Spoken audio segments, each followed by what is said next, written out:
మాత్రమే రాత్రి కాలం ఉంటుంది. మళ్ళీ రేపు ఈ 13 గంటల 2 నిమిషాల 30 సెకండ్లు కాస్త 1 సెకండ్ తగ్గి 29 అవుతుంది. ఇక రేపటి నుంచి పగటి కాలం తగ్గడం ఆరంభమవుతుంది. అందుకే దీనిని దక్షిణాయనం అన్నాం. ఎందుకంటే సూర్యుడు దక్షిణం వైపు వెళుతూ ఉంటాడు. దాని అర్థం కర్కాటక రాశి నుండి సింహ, కన్య, తుల, వృశ్చిక, ధనురాశి, మకర రాశి వరకు వెళ్తుంటాడు. మళ్ళీ మకర రాశి దగ్గర ఇలాంటి సమయమే వచ్చి అతి పొడవైన రాత్రి కాలము, అతి చిన్నదైనటువంటి పగటి కాలం ఉండే రోజు వస్తుంది. ఆ రోజున మళ్ళీ మనకి ఉత్తరాయణం ఆరంభమవుతుంది. దక్షిణాయనం వచ్చింది అంటే దాని అర్థం సంవత్సరంలో ఒక ముఖ్యమైన 6 నెలల కాలం మొదలయ్యింది అని. రేపటి నుండి వాస్తవంగా మనం మామూలుగా దైనిక చర్యల్లో, దినచర్యల్లో చెప్పుకునేటువంటి సంకల్పంలో కూడా దక్షిణాయనమే చెప్పుకోవాలి. కానీ పంచాంగాలు మాత్రమే మనం చూస్తూ ఉన్నాం కాబట్టి, పంచాంగాల్లో ఉన్నదే మళ్ళీ విజ్ఞానం అనుకుంటున్నాం కాబట్టి, పంచాంగాలలో దీనికి సంబంధించిన వివరణ ఇవ్వడం లేదు కాబట్టి మనం అది ఎప్పుడో జూలైలో వస్తుంది, కర్కాటక సంక్రమణం అయినప్పుడు అని. అది సంక్రమణ ప్రయుక్త దక్షిణాయన పుణ్యకాలం. ఆ పాటికి మన రాత్రి పెరగడం అనేది ఆరంభమై 24 రోజులు అవుతుంది. అందువల్ల అసలైన దక్షిణాయనం ఆచరణకు కావాల్సింది దక్షిణాయనం ఈరోజు జరిగింది. ఇదే విధంగా ఉత్తరాయణం, ఇదే విధంగా విషువత్ పుణ్యకాలాలు కూడా సాయన విధానంగానే జరిగేవి. ఈ మధ్య కాలంలో కేవలం పంచాంగాలలో నిరైన విధానం ఒకటే ఉందేమో అన్న భ్రమలో పడి మనం అవన్నీ మర్చిపోతున్నాం. పంచాంగకర్తలు మాత్రం తమ బాధ్యతగా ఈ వివరాలు రాస్తూనే ఉన్నారు. అని మనం పంచాంగం చూడం కాబట్టి అందులో సంక్రమణాలు, మనం మకర సంక్రమణం, మన కర్కాటక సంక్రమణం ప్రకారం చూస్తాం కాబట్టి మనకి తెలియడం లేదు.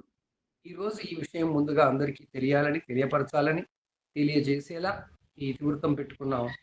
ఈ రోజు నుంచి ఆరంభమయ్యే 6 నెలల కాలం ఎలాంటి కాలం? ఎంతో తపస్సు చేసిన మన ఋషులు, ప్రాచీన శాస్త్రజ్ఞులు నిత్య జీవితంలో 24/7 360 డేస్ అంటాం అన్న ఈ 360 రోజులు మనం ఎలా జీవించాలి అని నిర్దేశించిన క్రమంలో ఈనాటి నుంచి మొదలయ్యే కాలానికి 6 నెలల పాటు వాళ్ళు ప్రత్యేకంగా నిర్దేశించారు. ఇదంతా జ్యోతిష్ శాస్త్రం, విజ్ఞానం ఆధారంగానే నిర్ణయింపబడింది. ఈ కాలం మొదలవగానే మనకు రాత్రి కాలం పెరగబోతుంది కాబట్టి మనం ఎక్కువగా ఇంటి పట్టున ఉండాలని ఆ కాలంలో అవసరమయ్యేది. అప్పుడు అడవుల్లోకి వెళ్లాల్సి వచ్చేది. ఈ కాలంలో అంతగా అవసరం లేదు. ఇంటి పట్టునే ఉండాలని, ఇంటి పట్టున ఊరికే కూర్చోవడం కన్నా మారుతున్నటువంటి వాతావరణానికి అనుగుణంగా ఆరోగ్యపు అలవాట్లు పెట్టుకోవాలని, అదేవిధంగా ఊరికే కూర్చోకుండా మన విజ్ఞానాన్ని మరొక్కసారి నెమరు వేసుకోవాలని మొట్టమొదటగా మనం ఆషాఢ మాసంలో గురు పూర్ణిమ చేసుకుంటాం. తొలి ఏకాదశి వస్తుంది. అట్లా మనకి నిత్య జీవితంలో వచ్చేటువంటి పండుగలు, తర్వాత పర్వాలు, ఇవన్నీ కూడా దక్షిణాయనంలో ప్రత్యేకంగా ఉంటాయి. వాటన్నిటి గురించి తెలుసుకుంటూ, జ్యోతిష్ శాస్త్రంలో దక్షిణాయనంలో సూర్యుడున్నాడు అంటే ఈ కాలంలో పుట్టిన వాళ్ళందరికీ రవి లగ్నాలు కర్కాటకం నుంచి ధనుస్సు దాకా ఉంటాయి. వాళ్ళ రవి లగ్న జాతకాల్లో రవి లగ్నాలు. ఆ క్రమంలో జాతక విషయాన్ని కూడా తీసుకుంటూ మనం మన అందరి మిత్రుల జ్యోతిర్వాణి రూపంలో వారి వారి అనుభవాలను, వారి వారి ఆలోచనలను పంచుకుందాం. అందరినీ తమ తమ జ్యోతిర్వాణి వినిపించవలసిందిగా ఆహ్వానిస్తున్నాను. నాకు యథాప్రకారం మన మూర్తి గారిది కనపడింది ముందుగా, ఆ తర్వాత భవానీ గారు ఉన్నారు. మూర్తి గారు ముందు చెప్తారు, తర్వాత భవానీ గారు చెప్తారు. మూర్తి గారు నమస్కారం. అయ్యా నమస్కారం. సోమనాథ్ శాస్త్రి గారు, సభకు నమస్కారం. చాలా సంతోషం. ఈరోజు దక్షిణాయనం 21 జూన్ కదా. సో ఇది sound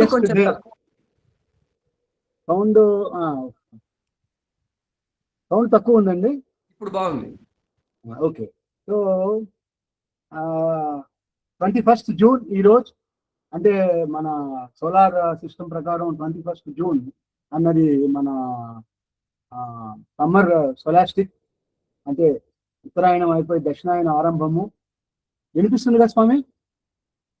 this is the largest day.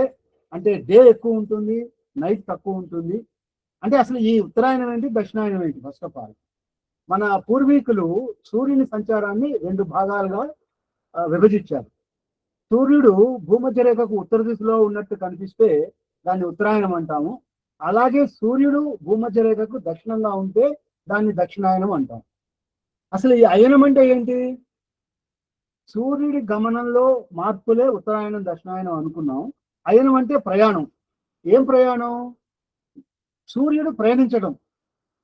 అంటే మనము జియోసెంట్రిక్ థియరీ చూస్తున్నాం కాబట్టి సూర్యుడు పయనిస్తున్నాడు అనుకుంటాము. సో ఆ రకంగా మనం చూసుకుంటే దక్షిణాయనం అంటే సూర్యుడు దక్షిణ దిశగా ప్రయాణిస్తూ ఉంటాడు. కానీ యాక్చువల్గా సూర్యుడు ఎప్పుడు తూర్పు దిశలోనే ఉదయిస్తాడు. సూర్యోదయాన్ని గమనిస్తే అది తూర్పు దిక్కున జరగదు. సూర్యుడు సరిగ్గా తూర్పు దిశలో ఎప్పుడు ఉదయిస్తాడంటే డైరెక్ట్ ఈస్ట్ లో 21 సెప్టెంబరు, అవి 2 రోజులే, 21 మార్చి 21, సెప్టెంబర్ 23. మిగతా 6 నెలలు ఈ సూర్య భగవానుడు కాస్త ఈశాన్యానికి దగ్గరగా, మరో 6 నెలలు ఆగ్నేయానికి దగ్గరగా సూర్యోదయం జరుగుతూ ఉంటుంది. అంటే సూర్యుడు ఈశాన్యానికి దగ్గరగా ఉదయించే కాలాన్ని ఉత్తరాయణం అని, అలాగే ఆగ్నేయం అంటే యమస్థానం స్వామి. సో ఆగ్నేయానికి దగ్గరగా ఉదయించే కాలం దక్షిణాయనం అని మనం అంటూ ఉంటాం. సో ఇప్పుడు దక్షిణాయనం అంటే ఎప్పటి నుంచి ప్రారంభం అవుతుంది? జూన్ నుంచి. ఎప్పుడైతే సమ్మర్ సోలాస్టిక్ అయిపోతుందో అప్పటి నుంచి దాటవుతుంది. సంక్రమణం తర్వాత మొదటి 6 గంటల 49 నిమిషాలు మనము దక్షిణాయన పుణ్యకాలంగా భావిస్తాము. అప్పుడు ఆ పుణ్యకాలం సమయంలో స్నాన దాన జప ఇట్లాంటివి అయినా అధిక ఫలితాలు ఇస్తాయని పెద్దలు చెప్పారు. లేకపోతే ఈ అస్ట్రానమీకి మరి మన రాశి చక్రానికి ఏం సంబంధం? ఇందాక సోమనాథ్ శాస్త్రి గారు చెప్పారు, సూర్యుడు మిథున రాశి నుండి కర్కాటక రాశిలో ప్రవేశించినప్పుడు అది కర్కాటక సంక్రాంతి అంటాము. అప్పుడు దక్షిణాయనం ప్రారంభమవుతుంది. ఇప్పటి నుంచి 6 రాశుల్లో 6 నెలల కాలంలో సూర్యుడు కర్కాటకం, సింహం, కన్యా, తుల, వృశ్చికం మరియు ధనుర్రాశుల్లో సంచరిస్తారు. సో ఈ మాసాల్లో పుట్టిన వాళ్ళకి మనకు లగ్నము ఈ రాశుల్లో ఉంటుంది. ఇందాక శాస్త్రి గారు చెప్పారు. లేకపోతే ఈ దక్షిణాయనంలో సూర్యకాంతి యాక్చువల్గా భూమి మీద తక్కువగా ప్రసరిస్తూ ఉంటుంది. అందువల్ల మనలో జీవలలో రోగ నిరోధక శక్తి క్షీణించి మనం రోగాల బారిన పడతాం. అందుకని ఈ రోగాలు పడకుండా నేచురల్ ఇమ్యూనిటీకి పెంచుకోవడానికి శాస్త్రి గారు చెప్పినట్టు ఎక్కువగా ఈ కాలంలో ఇళ్లలో ఉంటారు. వర్షాలు అవన్నీ ఎక్కువ ఉంటాయి. వర్షాల వల్ల కూడా మనకి lot of water borne diseases ఇట్లాంటి రావడానికి ఆస్కారం ఉంటుంది. అందువల్ల ఈ ఉత్తరాయణంలో ఎక్కువ మనము ఇంట్లో ఉంటాం కాబట్టి ఇంట్లో ఉంటే ఏం చేస్తాము? దైవచింతన చేస్తాము, తీర్థయాత్రలు చేస్తాము, ఇట్లాంటివి చేస్తూ ఉంటాము. కాబట్టి జ్యోతిష్య ప్రకారం ఇప్పుడు దక్షిణాయనం ఏంటంటే దేవతలకు రాత్రి సమయం. ఈ సమయంలో వారు విశ్రాంతి తీసుకుంటారు. సో అందువల్ల వారు విశ్రాంతిగా ఉన్నప్పుడు మనం వారిని ప్రార్థిస్తే మనకు ఎక్కువ ఫలితం కలుగుతుంది అని కూడా మనం నమ్ముతూ ఉంటాము. అలాగే ఇప్పుడు పితృదేవతల ఆరాధన చేస్తాము. ఎందుకంటే సూర్యుడు దక్షిణం వైపు ఉంటాడు, దక్షిణంలో యమస్థానం కాబట్టి అక్కడ పితృదేవతలు ఉంటారని దక్షిణంలో మనకి తెలుసును. సో అందువల్ల ఈ కాలంలో పితృతర్పణాలు, శ్రాద్ధకర్మలు, మహాలయ పక్షాలకి అధిక ప్రాముఖ్యతని ఇస్తాం మనము. అలాగే ఈ 6 నెలల కాలం కూడా ఆధ్యాత్మిక చింతనకు, యోగ సాధనకు, యోగ సాధనకి మరియు దైవ ఆరాధనకి చాలా శ్రేష్టమైంది. మనకు తెలిసిందే ఈ కాలంలో శ్రీ మహావిష్ణువు యోగనిద్రలో ఉంటాడు. ఈ సమయాన్ని మనం మన యొక్క ఎదుగుదలకు దైవశక్తి సాయం ఎంతో అవసరం. అందుకే ఈ కాలంలో మనం వారిని ప్రేరేపించడానికి ఉపాసనలు అవి చేస్తాము. శ్రీ మహావిష్ణువు ఆషాఢ శుద్ధ ఏకాదశి వలన యోగ నిద్రలోకి వెళ్ళి కార్తీక శుద్ధ ఏకాదశి నాడు నిద్రలేస్తారు. అందువల్ల ఈ సమయాన్ని మనం చతుర్మాస దీక్షగా చేపడతాము. సో ఈ చతుర్మాస దీక్షలో మనము గురువుల దగ్గర నుంచి ఏమి నేర్చుకోవాలి, సనాతన ధర్మం ఎలా పాటించాలి, ఇలాంటివన్నీ మనం పెద్దల దగ్గర నుంచి తెలుసుకుంటూ ఉంటాము. అందువల్ల ఈ 6 నెలల కాలము యోగ సాధనకి ఎంతో, ఆధ్యాత్మిక చింతనకి, దైవారాధనకి చాలా శ్రేష్టమైంది. లేకపోతే ఇందాక అనుకున్నాం summer scholastic and this the longest day, it happens in the northern hemisphere. అంటే ఎట్లా జరుగుతుంది ఇది? ఈ భూమి నార్త్ పోలు సౌత్ పోలు ఉన్న వాటిలో ఒక pole it tilts maximum during its rotation. అంటే భూమి తన చుట్టూ తాను తిరుగుతుంది, సూర్యుడి చుట్టూ తిరుగుతుంది కదా. ఈ సూర్యుడి చుట్టూ తిరిగేటప్పుడు ఈ రొటేషన్ లో కొంచెం టిల్ట్ అవుతుంది, maximum tilt towards the sun. So this is an astronomical event. So ఈ రోజు అన్నది గ్రేట్ అస్ట్రోనామికల్ ఈవెంట్. అదే కాకుండా sun southward journey start చేస్తారు. మూడో పాయింట్ ఏంటంటే ఇది ఈ రోజున ఆదియోగి అంటే మహేశ్వరుడు, పరమేశ్వరుడు, ఆయన సౌత్ వైపు తిరిగి దక్షిణం వైపు చూస్తూ వారు ఈ సప్త ఋషులకి యోగ బోధన చేశారంట. ఇక్కడ ఆయన ఆదియోగి కదండి, ఈ యోగా ఆసనాలు ఇవన్నీ ఆయన చెప్తేనే మనము నేర్చుకోవడం జరిగింది. సో ఈ అందువల్ల ఇవాళ మన మోడీ గారు కూడా ఏం చేశారు, 2014లో యుఎన్ అసెంబ్లీకి ప్రపోజ్ చేశారు, ఈ రోజున యోగ సాధన స్టార్ట్ చేయాలి. అందువల్ల మన ప్రపోజల్ ని పెట్టుకొని ఈ రోజు నాడు వరల్డ్ ఇంటర్నేషనల్ యోగా డే అని కూడా మనం చేసుకోవడం జరుగుతూ ఉంది on the day of summer solstice. Okay, so ఇకపోతే ఇది ఆధ్యాత్మిక చింతనకు వచ్చేటప్పటికి మనము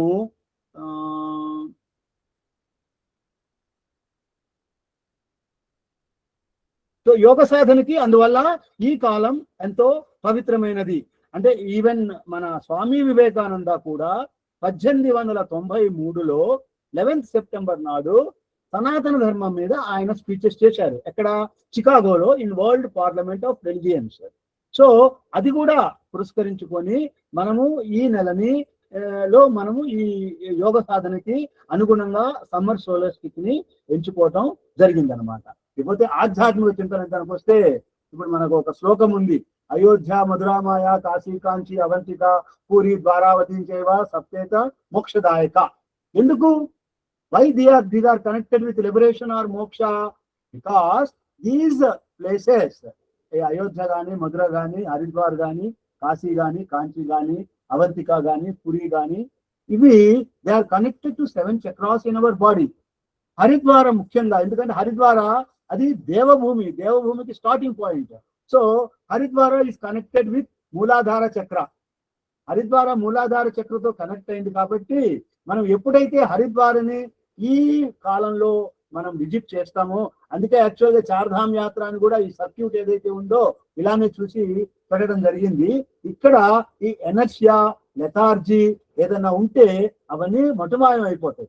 కంచిలో స్వాధిష్టాన చక్రం అట, కంచి ఈజ్ నోన్ ఫర్ స్వాధిష్టాన చక్ర. అక్కడ ఏంటంటే కామాక్షి అమ్మవారు మనకి ఏవైతే కోరికలు, కర్మ సాధన, కర్మ ఆచరణ ఏవైతే ఉందో ఆవిడ ఈ సంవత్సరం ఈ 6 మాసాల్లో మనం ఏవైతే కర్మలు, మంచి కర్మలు చేయదలుచుకున్నామంటే ఆ మంచి కర్మలకు అనుగుణంగా ఆవిడ మనకు కంచిలో అనుగ్రహిస్తారట. నెక్స్ట్ అయోధ్య కనుక వెళ్తే అయోధ్యలో మణిపుర చక్రాన్ని పోలుస్తారు. అయోధ్య నావల్ రీజియన్, మణిపుర చక్రం ఎక్కడ ఉంటుంది? నావల్ రీజియన్ లో ఉంటుంది. ఈ నావల్ రీజియన్ ఎందుకు మనకి important?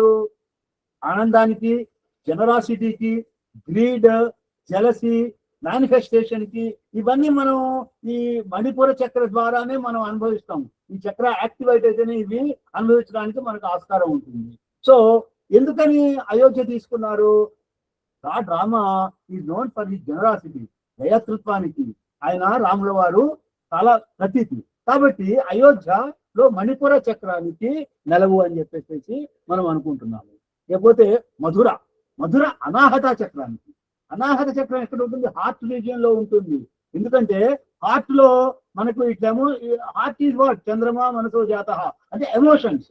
So it represents the emotion, love, fear, hatred, all those things. So అందుకనే మధుర అయినది లవ్ సింబల్. గోపికారమణులు, రాధారమణ, అక్కడ రాధేశ్యామ్ ఆయన అక్కడ సంచరించిన ప్రదేశం. సో లవ్ కి మధుర సింబల్ కాబట్టి అక్కడ మధుర గనక మనం ఈ కాలంలో దర్శిస్తే అనాహత చక్రాన్ని కూడా మనం ఒక రకంగా యాక్టివేట్ చేసినట్టు అవుతుంది అని పెద్దలు భావిస్తారు. నెక్స్ట్ అవంతిక ఆర్ ఉజ్జయిన్, ఇక్కడ విశుద్ధి చక్రాన్ని మనం తీసుకుంటాము.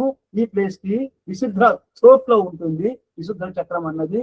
ఇది యాక్టివేట్ అయితే మనకి ఏదైతే ఆ, గొంతులో ఉన్నటువంటి థ్రోట్ చోక్స్ ఉంటాయో అవన్నీ పోతాయి, మనసులో ఉన్న సాడ్నెస్ బాధ పోతున్నది అని అంటారు. Next coming to Kashi. Kashi ఆజ్ఞాచక్రం. ఆజ్ఞాచక్రం అంటే థర్డ్ ఐ, భృగుర్ మధ్యాయ నమః. అంటే ఈ భృగుర్ మధ్యలో ఏముంటుంది? శివుని యొక్క నేత్రం, జ్ఞాన నేత్రం ఉంటుంది.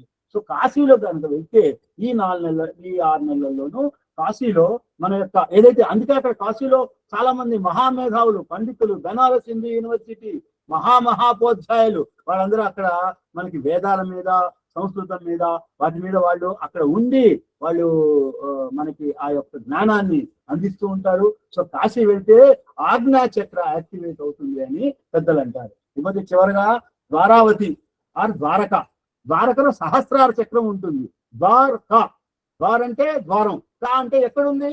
మనసులోనే ఉంది. ఎప్పుడు ఉంటుంది అది? ఎప్పుడైతే మన సహస్రార చక్రాన్ని మనం ఎప్పుడైతే యాక్టివేట్ చేస్తామో అప్పుడు ఆ ద్వారం ఆటోమేటిక్ గా ఓపెన్ అవుతుంది. సో ద్వారక చివరికి విజిట్ చేయాలి. ఎప్పుడు? ఈ యొక్క జ్ఞాన నేత్రం ఓపెన్ అయ్యి, ఈ యొక్క మూర్ధ స్నానంలో, మూర్ధేన ఇక్కడ ఉంటుంది కదండి సహస్రార చక్రం. సో సహస్రార చక్రం ఓపెన్ అయితే that leads to the 1000 pathways for hour liberation.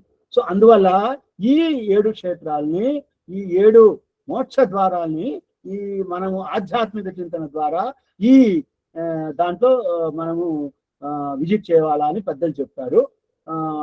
తరువాత ఇప్పుడు దక్షిణాలలో మనం ఏం చేయొచ్చు? ఇప్పుడు ఫర్ ఎగ్జాంపుల్ ఆషాఢ మాసం తీసుకున్నామనండి. ఆషాఢ మాసంలో అది పూర్వాషాఢ, ఉత్తరాషాఢ నక్షత్రాల సమీపంలోకి వచ్చే నెల. సో అప్పుడు తొలి ఏకాదశి ఇందాక స్వామి చెప్పారు. సో తొలి ఏకాదశి ద ఫస్ట్ పండగ విచ్ వి సెలబ్రేట్ ఇన్ ఆషాఢ మాస. అలాగే అది గురు పౌర్ణమిగా కూడా మనం కన్సిడర్ చేస్తాం. నెక్స్ట్ శ్రావణ మాసానికి వస్తే స్త్రీలు వ్రతాలు చేస్తారు. శుక్లపక్షంలో పౌర్ణమికి ముందు వచ్చే శుక్రవారాన్ని మనం వరలక్ష్మి వ్రతంగా చూసుకుంటాము. మంగళ గౌరవం ఇవన్నీ శ్రావణ మాసంలో జరుపుకుంటాము. భాద్రపద శుద్ధ చవితి, వినాయక చవితి, ఆ రోజు గణపతి నవరాత్రాలు చేసుకుంటాం. గణపతి మూలాధార చక్రానికి ప్రతీక. గణపతిని మనం ఎన్నో పత్రాలతో, బిల్వాలతో పూజిస్తాము. అవన్నీ ఎందుకంటే భాద్రపద మాసం వర్షాలు కాబట్టి మనకు ఆ పత్రాలన్నీ లాస్ట్ టైం మన వంశీ గారు చెప్పినట్టున్నారు. ఈ ఏకవింశతి పత్రాల యొక్క ముఖ్యము, వాటి ప్రాముఖ్యత, వాటిని వాడటం వల్ల మనకి ఎలాంటి ఇమ్యూనిటీ వస్తుంది అని చెప్పేసి మనము తెలుసుకున్నాము. తర్వాత భాద్రపద శుక్ల తదే నాడు హరితాళికా వ్రతం ఇది కూడా చేస్తారు. తర్వాత పితృపక్షం ఫేమస్ ఫర్ భాద్రపద మాసంలో. అలాగే ఆశ్వీజ మాసం వచ్చేటప్పుడు మీకు తెలుసు దేవీ నవరాత్రులు, అమావాస్య, దీపావళి అమావాస్య ఇవన్నీ చేసుకుంటాము. కార్తీక మాసం శివునికి ఎంతో ప్రీతికరమైనది. శివునికి విష్ణుకి శివాయ విష్ణురూపాయ శివరూపాయ విష్ణువే అంటాం. వీళ్ళిద్దరికీ చాలా పవిత్రమైంది. కార్తీక మాసం స్నానాలకి, వివిధ వ్రతాలకి, లక్షవత్తుల నోము ఇట్లాంటి వ్రతాలు కూడా చాలా మంది కార్తీక మాసంలో చేసుకుంటారు. సో ఆ తర్వాత కార్తీక మాసంలో గంగా స్నానం అన్నది ఎంతో పవిత్రమైనది. నా కార్తీక సమో మాసో నా కృతేన సమం యుగం నా వేద సదృశం శాస్త్రం నా తీర్థం గంగాయా సమం. సో అంటే ఏంటి? కార్తీక మాసానికి సమానమైన మాసం లేదు, సత్యయుగంతో సమానమైన యుగం లేదు, వేదాలతో సమానమైన శాస్త్రం ఏమీ లేదు. అలాగే గంగా నది వంటి ఇతర నది లేదు.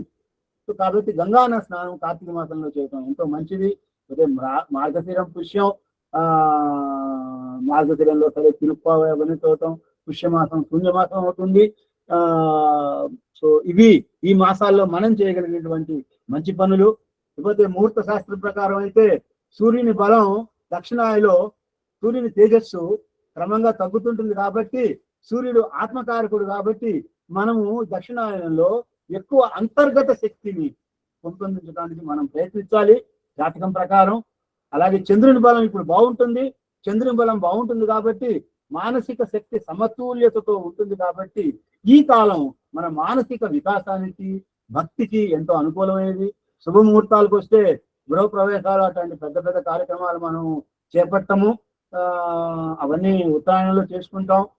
కానీ దక్షిణాయనంలో కూడా కొన్ని ముహూర్తాలు గురు శుక్ర గ్రహాల బలాన్ని బట్టి, లగ్న శుద్ధిని బట్టి పెట్టుకుంటాము. కొన్ని కార్యక్రమాలు మనం చేసుకోవచ్చును. అట్లానే టోటల్ గా బ్యాన్ చేసేది లేదు, టోటల్ గా చేయకూడదని కాదు. ముఖ్యంగా గృహారంభానికి వస్తే ఆషాఢం మంచిది కాదు. అందుకంటే ఆషాఢంలో గృహం కనుక ప్రారంభిస్తే లాస్ ఆఫ్ సర్వెంట్స్ అవుతుందట. శ్రావణంలో అయితే మంచిది, భాద్రపదం వచ్చేటప్పటికి మళ్ళీ లాసెస్, ఆశ్వేజంలో కనుక గృహప్రారంభం చేస్తే ఫారెన్స్ వస్తాయట, కార్తీకంలో ఫైనాన్షియల్ గెయిన్స్ అయితే, మృగశిర కూడా బాగుంటుంది, పుష్యం ఈ మాసంలో కనుక మనం గృహం కనుక ఆరంభం చేస్తే క్లియర్ ఫ్రమ్ థీవ్స్, వాడు వచ్చే సిమెంట్ స్టీల్ ఎటు పోతాడు. బట్ గృహప్రవేశానికి వచ్చేటప్పటికి నార్మల్గా దక్షిణాయనలో చెయ్యము, ఆషాఢ మార్గశిర పుష్యమాసాలు ఎక్కడ మంచిది కాదు, ఉపనయనం అతి చేయము. సో ఇవి నేను ఈరోజు చెప్పదలుచుకున్నాను. ఈ యొక్క దక్షిణాయనంలో జరిగే కార్యక్రమాలు జ్యోతిష్య పరంగా మనం ఏం చేయవచ్చు అని. నాకు ఈ అవకాశం ఇచ్చినందుకు సోమనాథ్ గారికి ధన్యవాదాలు. మూర్తి గారికి ధన్యవాదాలు. అందరికీ దక్షిణాయన కాలంలోని విశేషాలు తెలియజేశారు. చాలా ధన్యవాదాలు. భవానీ శంకర్ గారు. నమస్కారం గురువు గారు. ఈరోజు మనం ఏంటి అంటే దక్షిణాయనం అనే టాపిక్ ఇచ్చున్నారు మీరు. అసలు ఆయనం అంటే ఏంటి? దక్షిణాయనానికన్నా ముందు అసలు ఆయనం అంటే ఏంటి? ఆయనం అంటే మన ఖగోళ శాస్త్రం ప్రకారం ప్రయాణం. ఆయనం అంటే ప్రయాణం, కదలిక. అంటే సూర్యుడు భూమధ్య రేఖ నుండి దక్షిణం వైపు ప్రయాణిస్తాడు. ఎప్పుడు ప్రయాణిస్తాడు? దక్షిణం వైపు ప్రయాణించేది కర్కాటక రాశిలోకి సూర్యుడు ప్రవేశించినప్పుడు ఇది భూమధ్య రేఖకు దక్షిణం వైపు ప్రయాణిస్తాడు. దీన్ని మనం దక్షిణాయనం అంటారు. అదే విధంగా సూర్యుడు భూమధ్య రేఖకు ఉత్తరంగా అంటే మకర రాశిలోకి ప్రవేశం జరిగినప్పుడు ఈ ఉత్తరాయణం అనేది జరగద్ది. కాబట్టి ఈ ఆయనం అనేది ఏంటి అంటే 3 ఋతువుల కాలం ఇది, లేదా 6 నెలలకి సమానం ఒక ఆయనం అనేది. దక్షిణాయనం 6 నెలలు, అదే విధంగా ఉత్తరాయణం కూడా 6 నెలలు. అంటే 3 ఋతువులు దక్షిణాయనం, 3 ఋతువులు ఉత్తరాయణం. అయితే ఈ సూర్యుడు గమనించేటటువంటి ఈ మార్పులే ఈ ఉత్తరాయణానికి దక్షిణాయనికి కారణం అవుతున్నాయి. అయితే మనం తీసుకున్న టాపిక్ దక్షిణాయనం కాబట్టి ముఖ్యంగా దాని గురించే నేను మాట్లాడతాను. ఈ దక్షిణాయనంలో ఏంటి అంటే మనందరికీ తెలిసిందే, ఈ పగల సమయం అనేది కొంచెం తక్కువ అవుతూ వస్తూ ఉంటుంది. ఇప్పటి నుంచి మనకి రాత్రి సమయం పెరుగుతూ ఉంటుంది.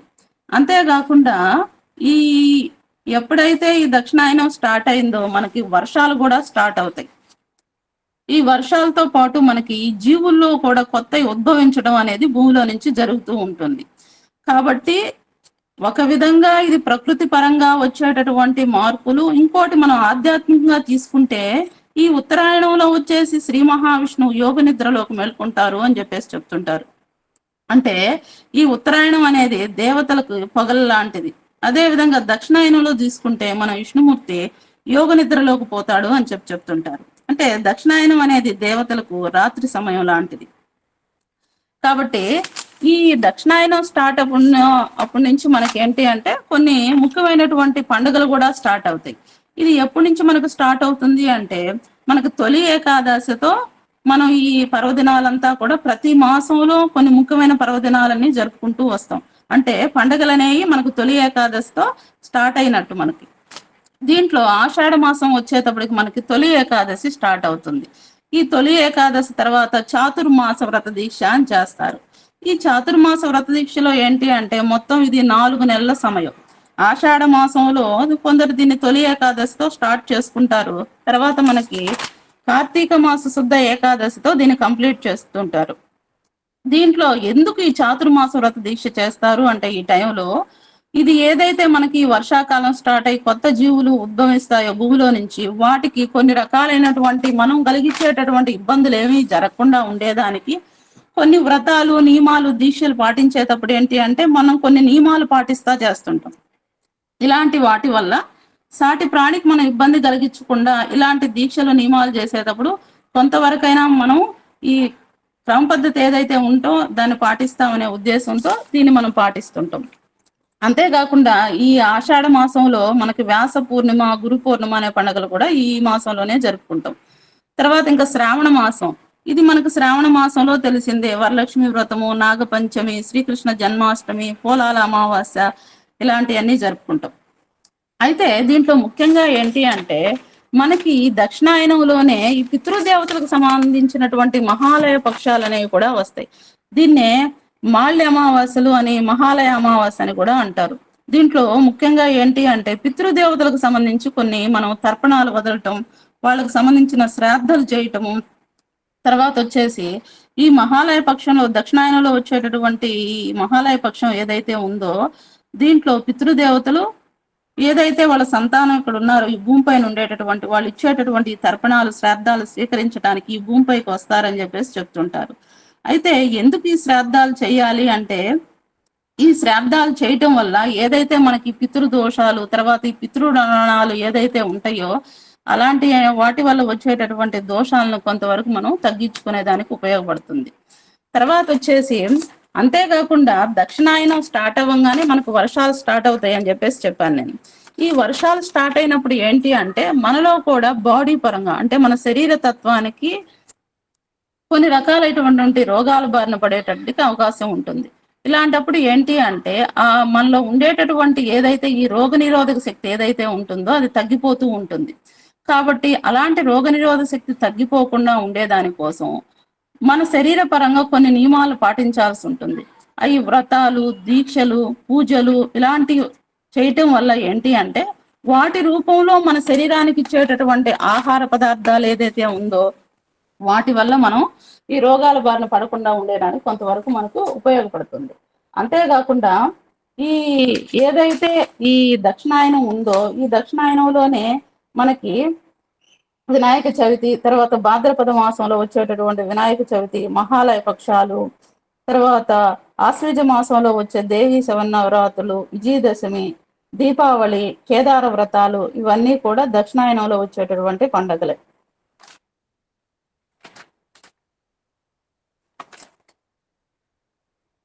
అంతే గురువు గారు. చాలా బాగా చెప్పారమ్మా, ధన్యవాదాలు.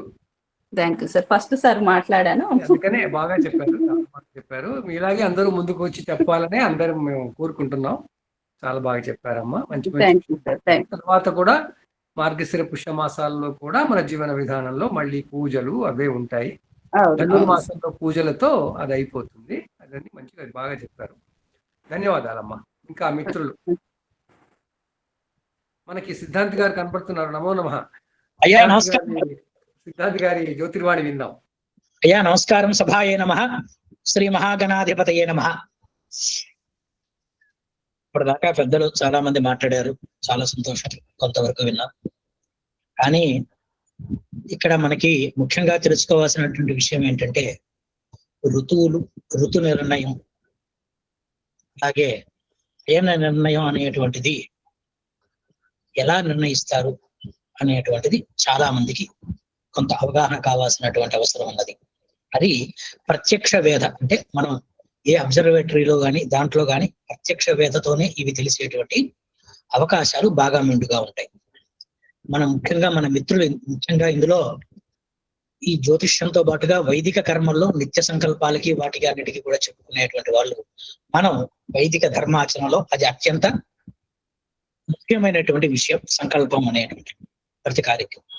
అందులో మనం తిథివార నక్షత్రాది కన్నా ముందు ఋతువులు, మాసములు చెప్పుకునేటువంటి ఆనవాయితీ మనకి పెద్దలు కల్పించారు. మరి ఇక్కడ ఒక చిన్న సందేహం ఏమిటంటే ఈ మాసము ఈ ఋతువు అని ఫిక్స్ గా ఉన్నప్పుడు రెండింటినీ విడదీసి చెప్పడం దేనికి? చైత్ర వైశాఖ మాసంలో వసంత ఋతువు అని ఆల్రెడీ మనకి చిన్నప్పటి నుంచి చెప్పుకున్నటువంటి పరిస్థితుల్లో ఎందుకు చెప్పుతున్నాం? వీటెండికి ఎప్పుడు ఖచ్చితంగా వసంత ఋతువు ఎప్పుడు కూడా చైత్ర మాసంతోనే ప్రారంభం అవుతుందా? కావటం లేదా? ఏ ఋతువులు ఎప్పుడెప్పుడు వస్తున్నాయి? ఇది మనం కనుక ప్రత్యక్షంగా గమనించుకోవాల్సినటువంటి, ప్రకృతితో మమైక్యమై గమనించుకోవాల్సినటువంటి విషయాల్లో ఇది చాలా అత్యంత ముఖ్యమైనటువంటి విషయాల్లో ఇది కూడా ఒకటి. ఇక్కడ ఏమిటంటే మీకు సూర్య సిద్ధాంతంలో మానాధ్యాయం అని మనకి 14వ అధ్యాయం అది. అది కనుక ఒక్కసారి పెద్దలందరూ గమనించండి.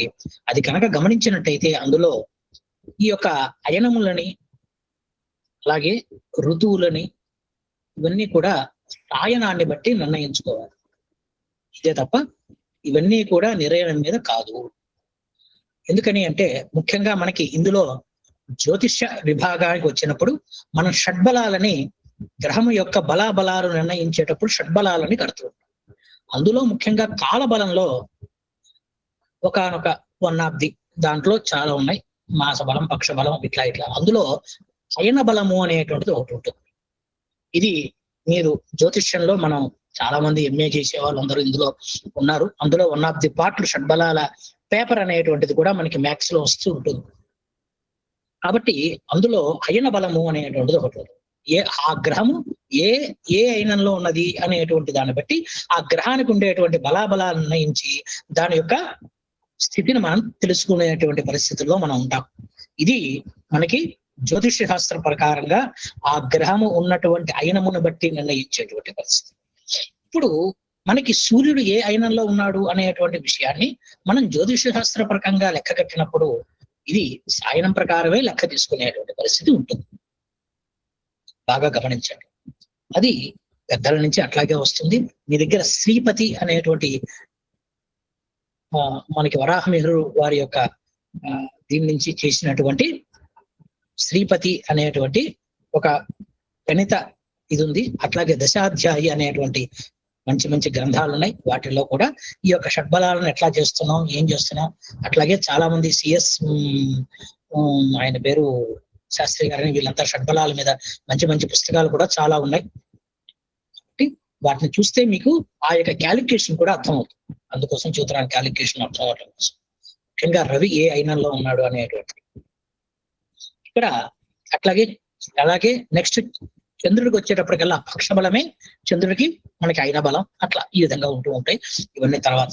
కాబట్టి ఇక్కడ ఏమిటి అంటే మనం ఇక్కడ బాగా గుర్తుపెట్టుకోవాల్సింది ఏంటంటే ఈ రోజున దీర్ఘ పగలు, ఈ రోజున మనం అంటే ఈక్వేటర్ కి నార్త్ సైడ్ ఉండేటువంటి వాళ్ళందరికీ ఇందాక పెద్దలు ఒకటి చెప్పారు, దేవతలకు పగటి కాలము, రాక్షసులకు చీకటి కాలము అనేటువంటివి రెండు. అంటే ఏమీ లేదు, నార్త్ సైడ్ సూర్యోదయం అవటం, తర్వాత సౌత్ పోల్ మీద ఉన్న వాళ్ళకి ఇది అవటం. అంటే ఇక్కడ అర్థం చేసుకోవాల్సిన విషయం ఏమిటి అంటే నార్త్ సౌత్ లో సూర్యోదయ సూర్యాస్తమయాలు ఎప్పుడెప్పుడు అవుతున్నాయి ఆ పోలలో అనేటువంటిది మీరు బాగా కనుక గమనించినట్టయితే ఇక నుంచి అటువైపున అంటే మన వాళ్ళందరిలో చాలా మంది కుటుంబాల్లో ఎండాకాలం అందరూ అమెరికాలో ఉండేటువంటి వాళ్ళు, కెనడా అమెరికాలో ఉండేటువంటి వాళ్ళు చాలా మంది ఇళ్లలో ఉండే ఉంటారు.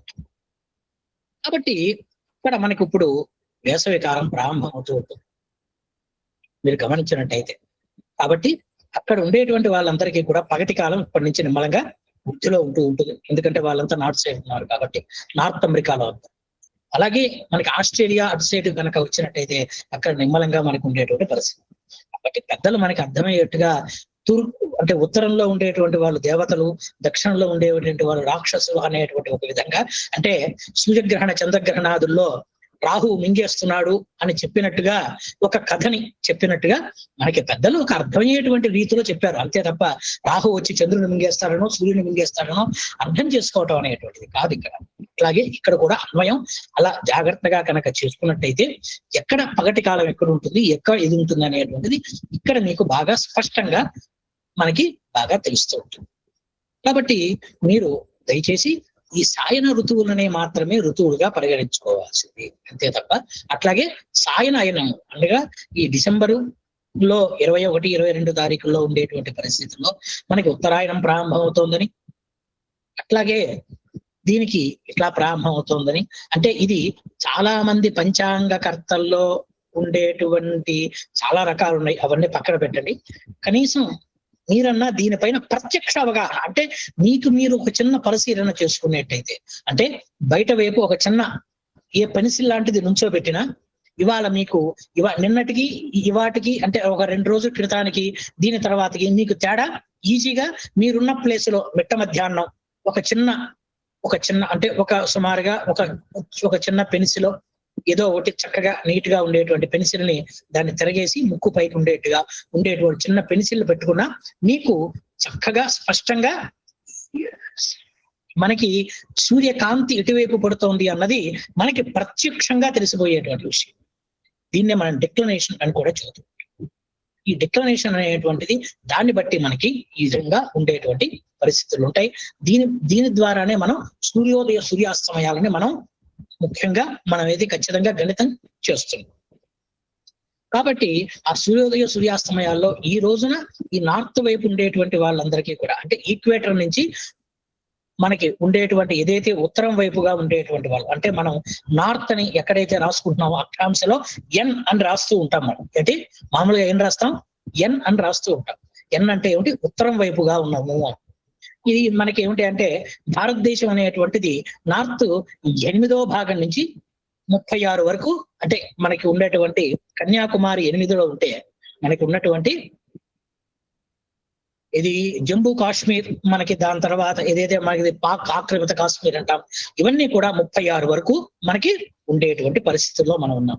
కాబట్టి ఇవన్నీ కూడా మనకి వరుసగా ఈ విధంగా ఉండేటువంటి పరిస్థితుల్లో ఉంటాయి. కాబట్టి ఈ ప్రదేశం అంతా కూడా దీర్ఘంగా పగటి కాలం ఎక్కువ దిన ప్రమాణం, ఎక్కువ పగటి కాలం ఉన్నటువంటి రోజు ఇదే. కాబట్టి ఇక్కడ నుంచి చీకటి రోజులు ప్రారంభం అవుతూ ఉంటాయి, చీకటి పెరుగుతూ ఉంటుంది. మళ్ళీ డిసెంబరు 21, 22 నుంచి అక్కడి నుంచి అతి దీర్ఘరాత్రి అంటాం. ఏమంటాం? అతి దీర్ఘరాత్రి. అక్కడి నుంచి మనకి మళ్ళీ పగటి కాలం నిమ్మలంగా పెరుగుతూ పెరుగుతూ పెరుగుతూ ఉంటుంది. ఈ రెండిట్లోనూ మార్చి 21, సెప్టెంబర్ 21 ఈ తేదీల్లో ఒక రోజు అటు ఇటు వేసుకోండి. ఈ తేదీల్లో మనకి కరెక్ట్ గా సరి సమానంగా పగటి కాలం రాత్రి కాలం రెండు సమానంగా ఉంటాయి. వీటిని మనం విషువత్ దినములు, విషువ అని మనం చెబుతూ ఉంటాం. అర్థమైందమ్మా? కాబట్టి ఈ రెండింటినీ కూడా మీరు ప్రత్యక్షంగా ఈ 4 రోజులని మీరు ప్రత్యక్షంగా పరిశీలన చేయొచ్చు. అందులో మనం ఏదైతే కనుక మనం ఉన్నటువంటి ఏదైతే మనకి ఈ యొక్క తెలుగు రాష్ట్రాల్లో కానీ మధ్యప్రదేశ్కి అంటే ఉజ్జయిని కన్నా కింద ఉన్న వాళ్ళకి 2 సార్లు మీకు మనకి ఇది కూడా వస్తుంది. ఏమిటి అంటే జీరో షాడో డే అనేటువంటిది కూడా మనకి వచ్చేటువంటి అవకాశాన్ని మీరు ప్రత్యక్షంగా పరిశీలన చేయగలుగుతారు. అయిందండి. ఎందుకని అంటే ఒకటి మే 9వ తారీఖున మన హైదరాబాద్ గురించి మాట్లాడుకుంటే మే 9వ తారీఖున జీరో షాడో డే వస్తుంది, ఒక రోజు అటు ఇటు లైట్ గా. అట్లాగే ఆగస్టు 4వ తారీఖున కూడా జీరో షాడో డే అనేటువంటిది మన హైదరాబాద్కి వస్తుంది. ఇది ఎందువల్ల వస్తుంది, ఇది ఎట్లా సిద్ధిస్తుంది అనేటువంటిది అంతా కూడా మనం ప్రత్యక్షంగా పరిశీలన చేసుకోవచ్చు. ఇవి కొంచెం మీరు ఈ సిద్ధాంతపరమైనటువంటి అవగాహన ఉండి తద్వారా మనం కనుక చూసుకున్నట్లయితే వీటన్నిటిని మనం జాగ్రత్తగా మనం పరిశీలన చేసుకోవచ్చు. తద్వారా మన సంకల్పాలని వీటిని కేవలం గుడ్డెత్తు చేలో పడ్డట్టుగా కాకుండా మనకి మనం పరిశీలన చేసుకుని మనకి మనం దాని మీద కొంచెం పరిశ్రమ చేసినట్టయితే అందరికీ ఇది చక్కగా సజావుగా మనం ఎప్పుడూ కూడా ప్రకృతితో మమేక్యమైతూ ఉండటమే మన జీవన విధానము అన్నది దయచేసి అందరూ గమనించి తద్వారా ఆయురారోగ్య ఐశ్వర్యములు అందరూ కూడా పొందుతారని మనం తెలుసుకుంటూ అందరికీ నమస్కారం, ధన్యవాదాలు. ఎవరికన్నా సందేహాలు ఏమన్నా ఉంటే నేను లైన్ లో ఉంటాను, ఎవరికన్నా సందేహాలు ఉంటే అడగవచ్చు. నమస్కారం. చాలా ధన్యవాదాలు గురుగారు, సిద్ధాంతి గారు. చక్కని శాస్త్రీయ విషయాలు సరళంగా మన నిత్య జీవితంలో ఎలా చూడాలి, ముఖ్యంగా మన పిల్లలందరికీ ఎలా చెప్పాలి అన్న విషయాలు బాగా ఆలోచింపచేశారు. చాలా చాలా ధన్యవాదాలు. గురుగారు చెప్పినట్టుగా ఇది ప్రకృతితో మనం సమన్వయం చేసుకుంటూ జీవించడానికి మన ఋషులు మనకు అందించిన ప్రత్యక్ష శాస్త్రం జ్యోతిష్ శాస్త్రం, రియల్ టైమ్ సైన్స్ ఇది. అందుకే అక్కడ బయట అంటే మన భూమి మీద ఈ సూర్యుడు చంద్రుడు తిరుగుతున్నప్పుడు, సూర్యుడు చంద్రుడు కనపడుతున్నప్పుడు భూమి మీద ఏం జరుగుతుంది అనే దానికి ప్రత్యక్ష సంబంధాన్ని పెట్టి మనకి జ్యోతిష్ శాస్త్రపు సూత్రాలన్నీ అందించారు.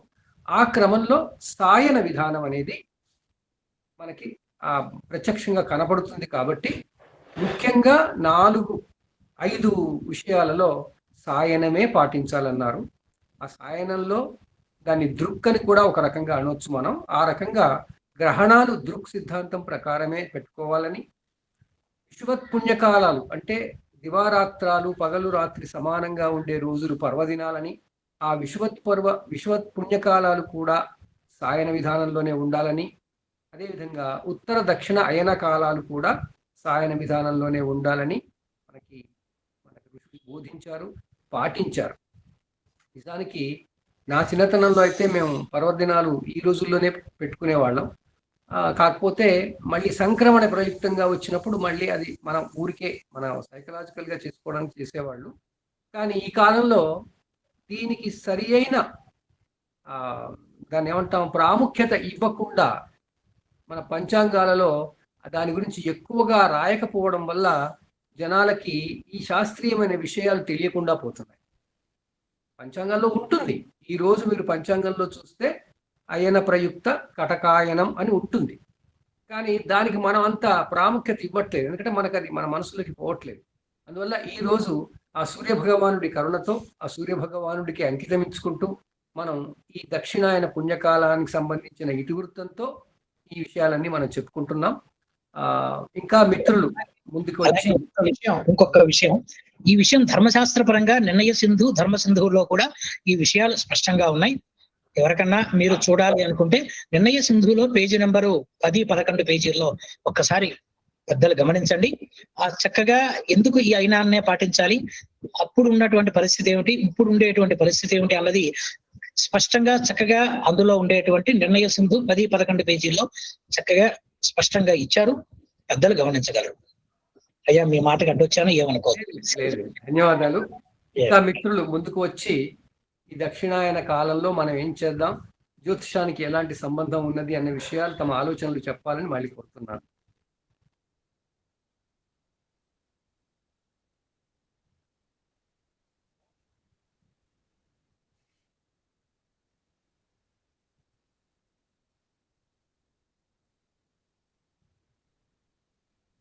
ముందుకు రండి, అడిగి చెప్పండి.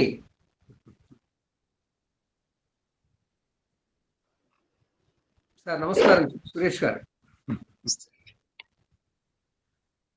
అదే ఎవరన్నా వస్తున్నారని చూస్తున్నాను, తర్వాత వెళ్తాను నేను. మిగతా వాళ్ళకి మొదలు పెట్టండి, ఏం లేదు, ఎవరు లేనట్టుంది. సరే, మీరు మాట్లాడితే మళ్ళీ ఉత్సాహం వచ్చి మాట్లాడే వాళ్ళు ఉండొచ్చు కదా. సార్ స్క్రీన్ షేర్ చేస్తాను. స్క్రీన్ కనిపిస్తుంది,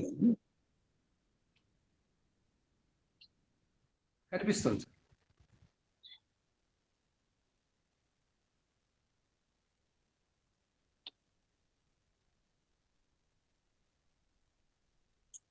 రైట్. సో దక్షిణాయన కాలము జ్యోతి.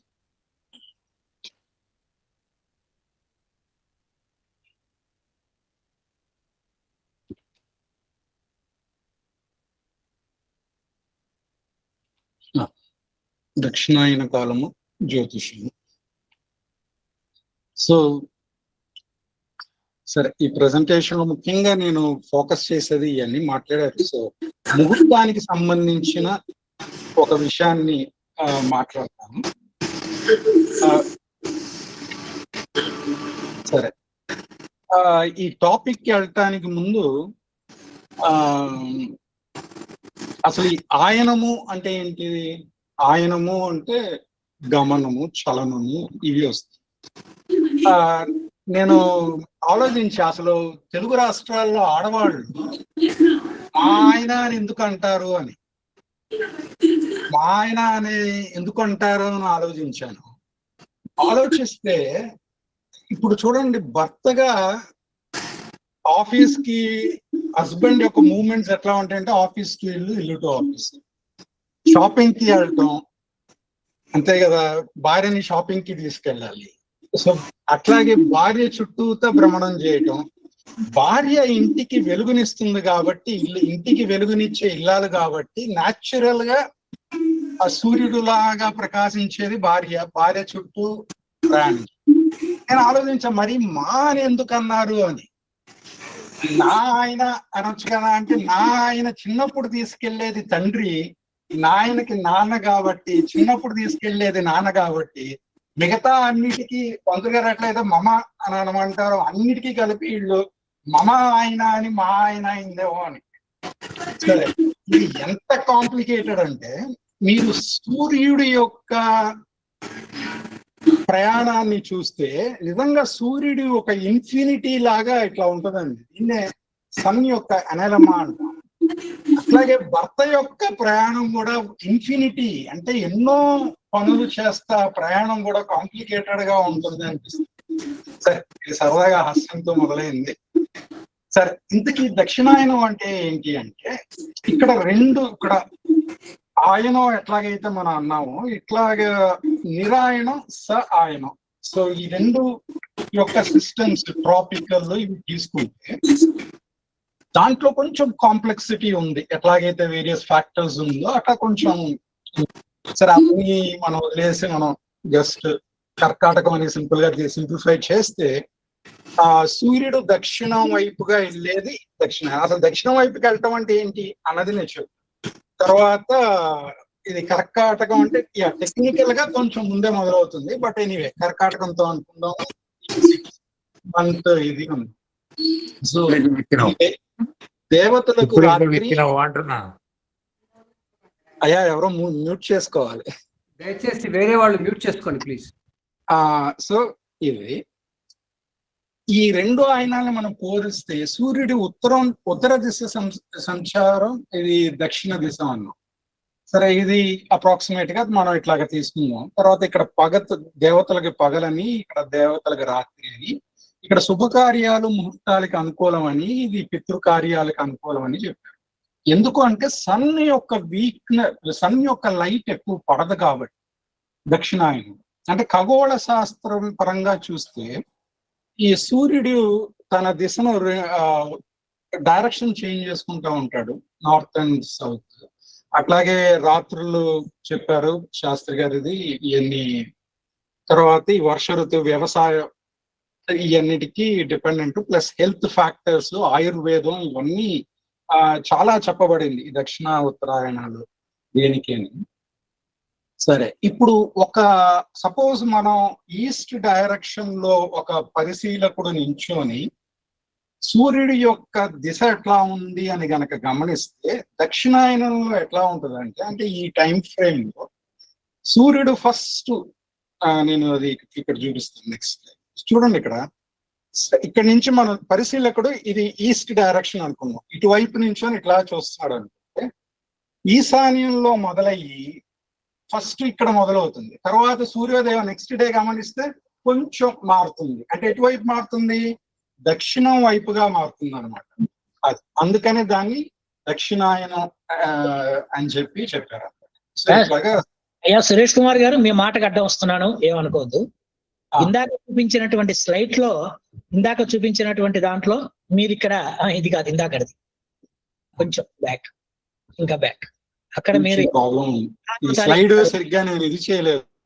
ఓకే ఇందాక దాంట్లో మీరు 16 అన్నారు, 16 ఇది కాదు, దీని తర్వాతది.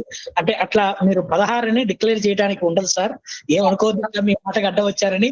సిద్ధాంతపరంగా ఇది మనం ప్రత్యక్షంగా ఉండేటువంటి పరిస్థితిని మనం గమనించుకోవాల్సిన విషయం ఉంటుంది. మీరు మాకన్నా వయసులో పెద్దవారు కానప్పటికీ నేను మీ మాటకు అడ్డం వస్తున్నాను.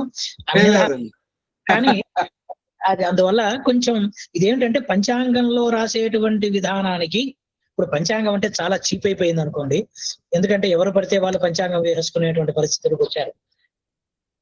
కాబట్టి అక్కడ మీరు ఖచ్చితంగా దాని డేట్స్ అనేటువంటివి మీరు ఖచ్చితంగా సరి చేయాల్సిన అవసరం ఉంటుంది. అదే అందుకని ఇక్కడ చూడండి, అప్రాక్సిమేట్ అని ఉంది. ఓకే అట్లా దాన్ని ఇది అనేటువంటి నిరైన విధానంగా వచ్చాయి ఆ డేట్లు, మీరు విధానంగా చెప్పారు. కానీ అది సరైన విధానంగానే వాడుకోవాలి, అందులో సందేహం ఏం లేదు. ఇది ఈ యొక్క అవగాహన మనం ఖచ్చితంగా విద్యార్థులకి ఖచ్చితంగా మనం నేర్పించాల్సిన పరిస్థితి ఉంటుంది. మీ మాటకు అడ్డం వచ్చానని మరోసారి సారీ. లేదండి, మీరు చెప్పింది వ్యాలిడ్, నేను అందుకే చెప్పాను రెండింటిని నేను కాంప్లికేట్ చేయట్లేదు అని. అందుకనే స్టార్టింగ్ లోనే చెప్పాను, ఎందుకంటే ఇది యాక్చువల్ కాంప్లికేట్ చేసి అది ఎందుకు ఇవాళ దక్షిణాయనం అని చెబుతున్నారు అనేటువంటి విషయాన్ని మనం ఖచ్చితంగా చెప్పాల్సిన అవసరం ఉందండి. లేకపోతే ఏమవుతుందంటే మీరు వాళ్ళకు ఉన్నటువంటి వాళ్ళేదో అనుకుంటారని మనం కనుక దాన్ని సమర్థించినట్టయితే, నిజంగా చెబుతున్నాం, వాళ్ళు అనుకున్నటానికి సమర్థించినట్టయితే వాళ్ళు ఇంకా దానికే మనం మాకైతే సురేష్ కుమార్ గారు మాకు అట్లాగే ఇచ్చారండి, కావాలంటే సురేష్ కుమార్ గారి స్లైడ్ చూడండి అంటే చెబుతున్నా. అందుకోసం నేను చెబుతున్నాను అట్లా. అది కాబట్టి మీరు చెప్పింది చాలా యాక్యురేట్, అందుకనే అన్నాను ఇది యాక్చువల్ గా ట్రాపికల్. అందుకని నేను నెక్స్ట్ స్లైడ్స్ పెట్టాను యాక్చువల్ గా. ఇది ఈ పాయింట్ అందుకని ఇక్కడ అప్రాక్సిమేట్ అని చెప్పి నేను మనం ఇది తీసుకుందాం అన్నాను. కానీ యాక్చువల్ గా మరి మన ఈ సిస్టమ్ లో ఆ నాలెడ్జ్ లేదా అంటే ఆ తర్వాత స్లైడ్స్ లో నేను చెప్పాను యాక్చువల్ గా ఆ శ్లోకాలు, ఆ ఈక్వినాక్సెస్ ని కన్సిడర్ చేస్తా.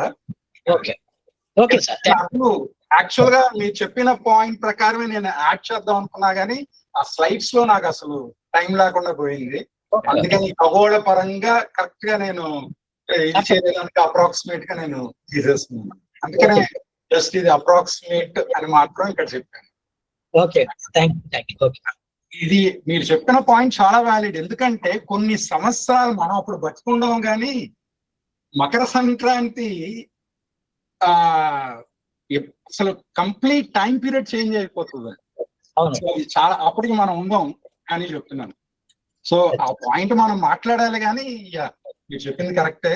నేను అందుకనే అంటే ఇట్లాగే మా తాతగారు ఇట్లాగే వాడారు, నేను ఇట్లాగే వాడతాను అని రేపు పొద్దున వచ్చేటువంటి మన యొక్క ముని మనవడు కూడా ఇట్లాగే వాడు ఇదే అజ్ఞానంలో వెళ్ళిపోయేటువంటి ఇది ఉంటుంది. కాబట్టి మనం ఇప్పటి నుంచే దాన్ని ఖండించుకుంటూ రావాలని నా ఉద్దేశం. కరెక్ట్ అండి. Thank you. అందుకనే సో ఇది అప్రాక్సిమేట్, ఇది తీసుకోవద్దు. మంచి పాయింట్.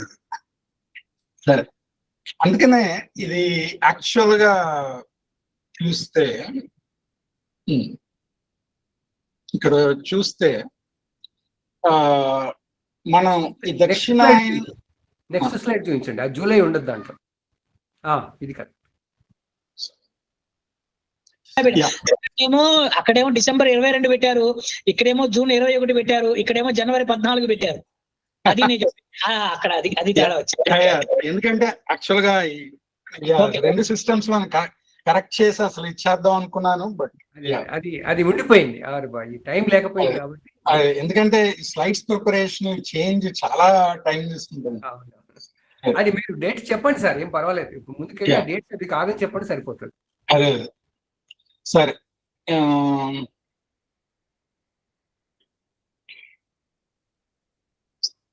ఓకే, సో ఇక్కడ అంటే ఆస్ట్రాలజికల్ పాయింట్ లోనే మన సూర్యుడి యొక్క కారకత్వాలను బట్టి తీసుకుంటే దీని యొక్క ఇంపాక్ట్ దక్షిణాయనంలో ఎట్లా ఉంటుంది అంటే ఈ ఫ్యాక్టర్స్ అన్నమాట. దక్షిణాయనం ఇదేంటిదంటే సో అంతర్ముఖ కాలం అన్నమాట. ఈ తపస్సు, అందుకని అన్ని పూజలు, పుణ్యంకారాలు, జపాలు ఇటువంటి అన్ని చెప్పారు. అందుకని చాతుర్మాసం చాలా విశిష్టమైన ఇది అన్నమాట. పితృపక్షం, తర్వాత చాతుర్మాస ఆచారాలు, ఇవన్నీ ఇక్కడే చెప్పారు. ఇదివరకు రోజుల్లో అసలు ఈ చాతుర్మాసంలో ఈ మఠాధిపతులు ఎక్కడికి వెళ్ళేవాళ్ళు కాదట. ఈ రోజుల్లో బెంచ్ కారులో వెళ్ళిపోతున్నారు కానీ అప్పుడు అసలు కదిలేవాళ్ళు కాదు అని చెప్పి చెప్పేవాళ్ళు. తర్వాత దేనికి అనుకూలము, దేనికి ఇది అంటే ఇవన్నీ తెలిసినాయి, చాలా మంది కవర్ చేస్తారు, స్కిప్ చేస్తాను. సరే, ముఖ్యంగా నేను చెప్దాం అనుకుంది ఏంటంటే ఇక్కడ ముహూర్తంలో ఈ ఒక పాయింట్ చెప్పబడింది. సపోజ్ నా గృహప్రవేశం చెక్ లిస్ట్, అంటే నేను ఒక చెక్ లిస్ట్ ప్రిపేర్ చేసుకున్నాను. ఆ చెక్ లిస్ట్ లో చూస్తే అంటే ఏంటిది, ఇప్పుడు ఆయనం ఏది ప్రిఫర్ చేయమన్నారు, ఉత్తరాయణం ప్రిఫర్ చేయమన్నారు. తర్వాత ఏ మాసం చేస్తే ఏంటి అన్నది చెప్పారు. తర్వాత ఇట్లాగా చెక్ లిస్ట్ లో ఇంకొక పాయింట్ ఏంటి అంటే ఎంటర్ అయ్యేటప్పుడు ఆ రోజు సూర్యుడు లెఫ్ట్ లో ఉండాలి అని చెప్పారు. అదే గనక ఈస్ట్ ఫేసింగ్ హౌస్ అయితే ఇది, సౌత్ ఫేసింగ్ అయితే ఈ భావాల్లో ఉండాలి, వెస్ట్ అయితే ఇది, నార్త్ అయితే ఇది అని చెప్పారు. సరే, అది ఎందుకు చెప్పారు అని ఈ ఒక పాయింట్ ని కొంచెం డయాగ్రామ్స్ తో ఎలాబరేట్ చేద్దాం అనుకున్నాను. అది ఆ పాయింట్ నేను చెప్దాం అనుకుంది, మిగతా ఏవిగా. సో ఇది చెప్పారు కదా ఎందుకు. ఓకే, సో సూర్యుడి యొక్క భావాలు ఇట్లాగా 10th భావం, 7th, అర్ధరాత్రి 4th భావం ఇట్లా వస్తుంది. సో దాన్ని మనం చూస్తే స్కిప్ చేస్తాం. ఓకే, అది వెళ్తానికి ముందు ఇంకొక పాయింట్ అగైన్ చెప్పాను కదండి, స్లైడ్స్ అన్ని ఆర్డర్ లో కూడా లేవు, నేను చెప్దాం అనుకున్న పాయింట్స్ జస్ట్. ఇంకొక పాయింట్, మరి సాయనం నిరాయనం వీటి గురించిన డిస్కషన్స్ కొన్ని పురాణాల్లో కూడా ఉన్నాయన్నమాట. ఇక్కడ చూస్తే విష్ణు పురాణంలో పరాశర మైత్రే మధ్య జరిగిన కన్వర్జేషన్ చూస్తే అక్కడ క్లియర్ గా ఆ వింటర్ సమ్మర్ అండ్ వింటర్ సాల్స్టైజెస్ గురించి మాట్లాడినటువంటి ఆ స్తోత్రాలు మనకి కనిపిస్తుంది. సరే నేను స్కిప్ చేస్తాను. ఇక్కడ చూస్తే మీకు ఇది చూడండి, దీనికి సంబంధించిన ఇది చరక డాక్టర్ గారు రాసిన ఆ బుక్ లోని శ్లోకాలు నేను తీసుకున్నాను. ఇక్కడ క్లియర్ గా మనకి ఈ కన్వర్జేషన్స్ లో క్లియర్ గా ఇక్కడ ఇదంతా చూస్తే ఈ వర్నల్ ఈక్వినాక్స్ దీని గురించిన డిస్కషనే ఉంది. అదే ఈ పాయింట్ నేను యాక్చువల్ పెట్టాను, ఇదంతా నేను టైం లేక సరిగ్గా ఆర్డర్ చేయలేదు. అట్లాగే ఇక్కడ మీకు కొన్ని ఈ శ్లోకాలన్నీ చూస్తే ట్రాపికల్ ఇది ఎందుకు ఇంపార్టెంట్ అన్నది మనకి అర్థమవుతుంది అనమాట. ఎస్పెషల్లీ సన్ యొక్క ఇది కన్సిడర్ చేసేటప్పుడు ట్రాపికల్ ఇది కన్సిడర్ చేయాలి. సో ఈ శ్లోకాల్లో అన్ని అదే ఉంది. మొత్తం ఈ సమ్మర్ సాలిస్టైజ్ గురించే చెప్పబడింది అనమాట. సో అది అట్లాగే మిగతా పురాణాల్లో కూడా కొంచెం రిఫరెన్సెస్ ఉన్నాయి, ఏంటి ఏ పురాణాల్లో ఏం చెప్పారు.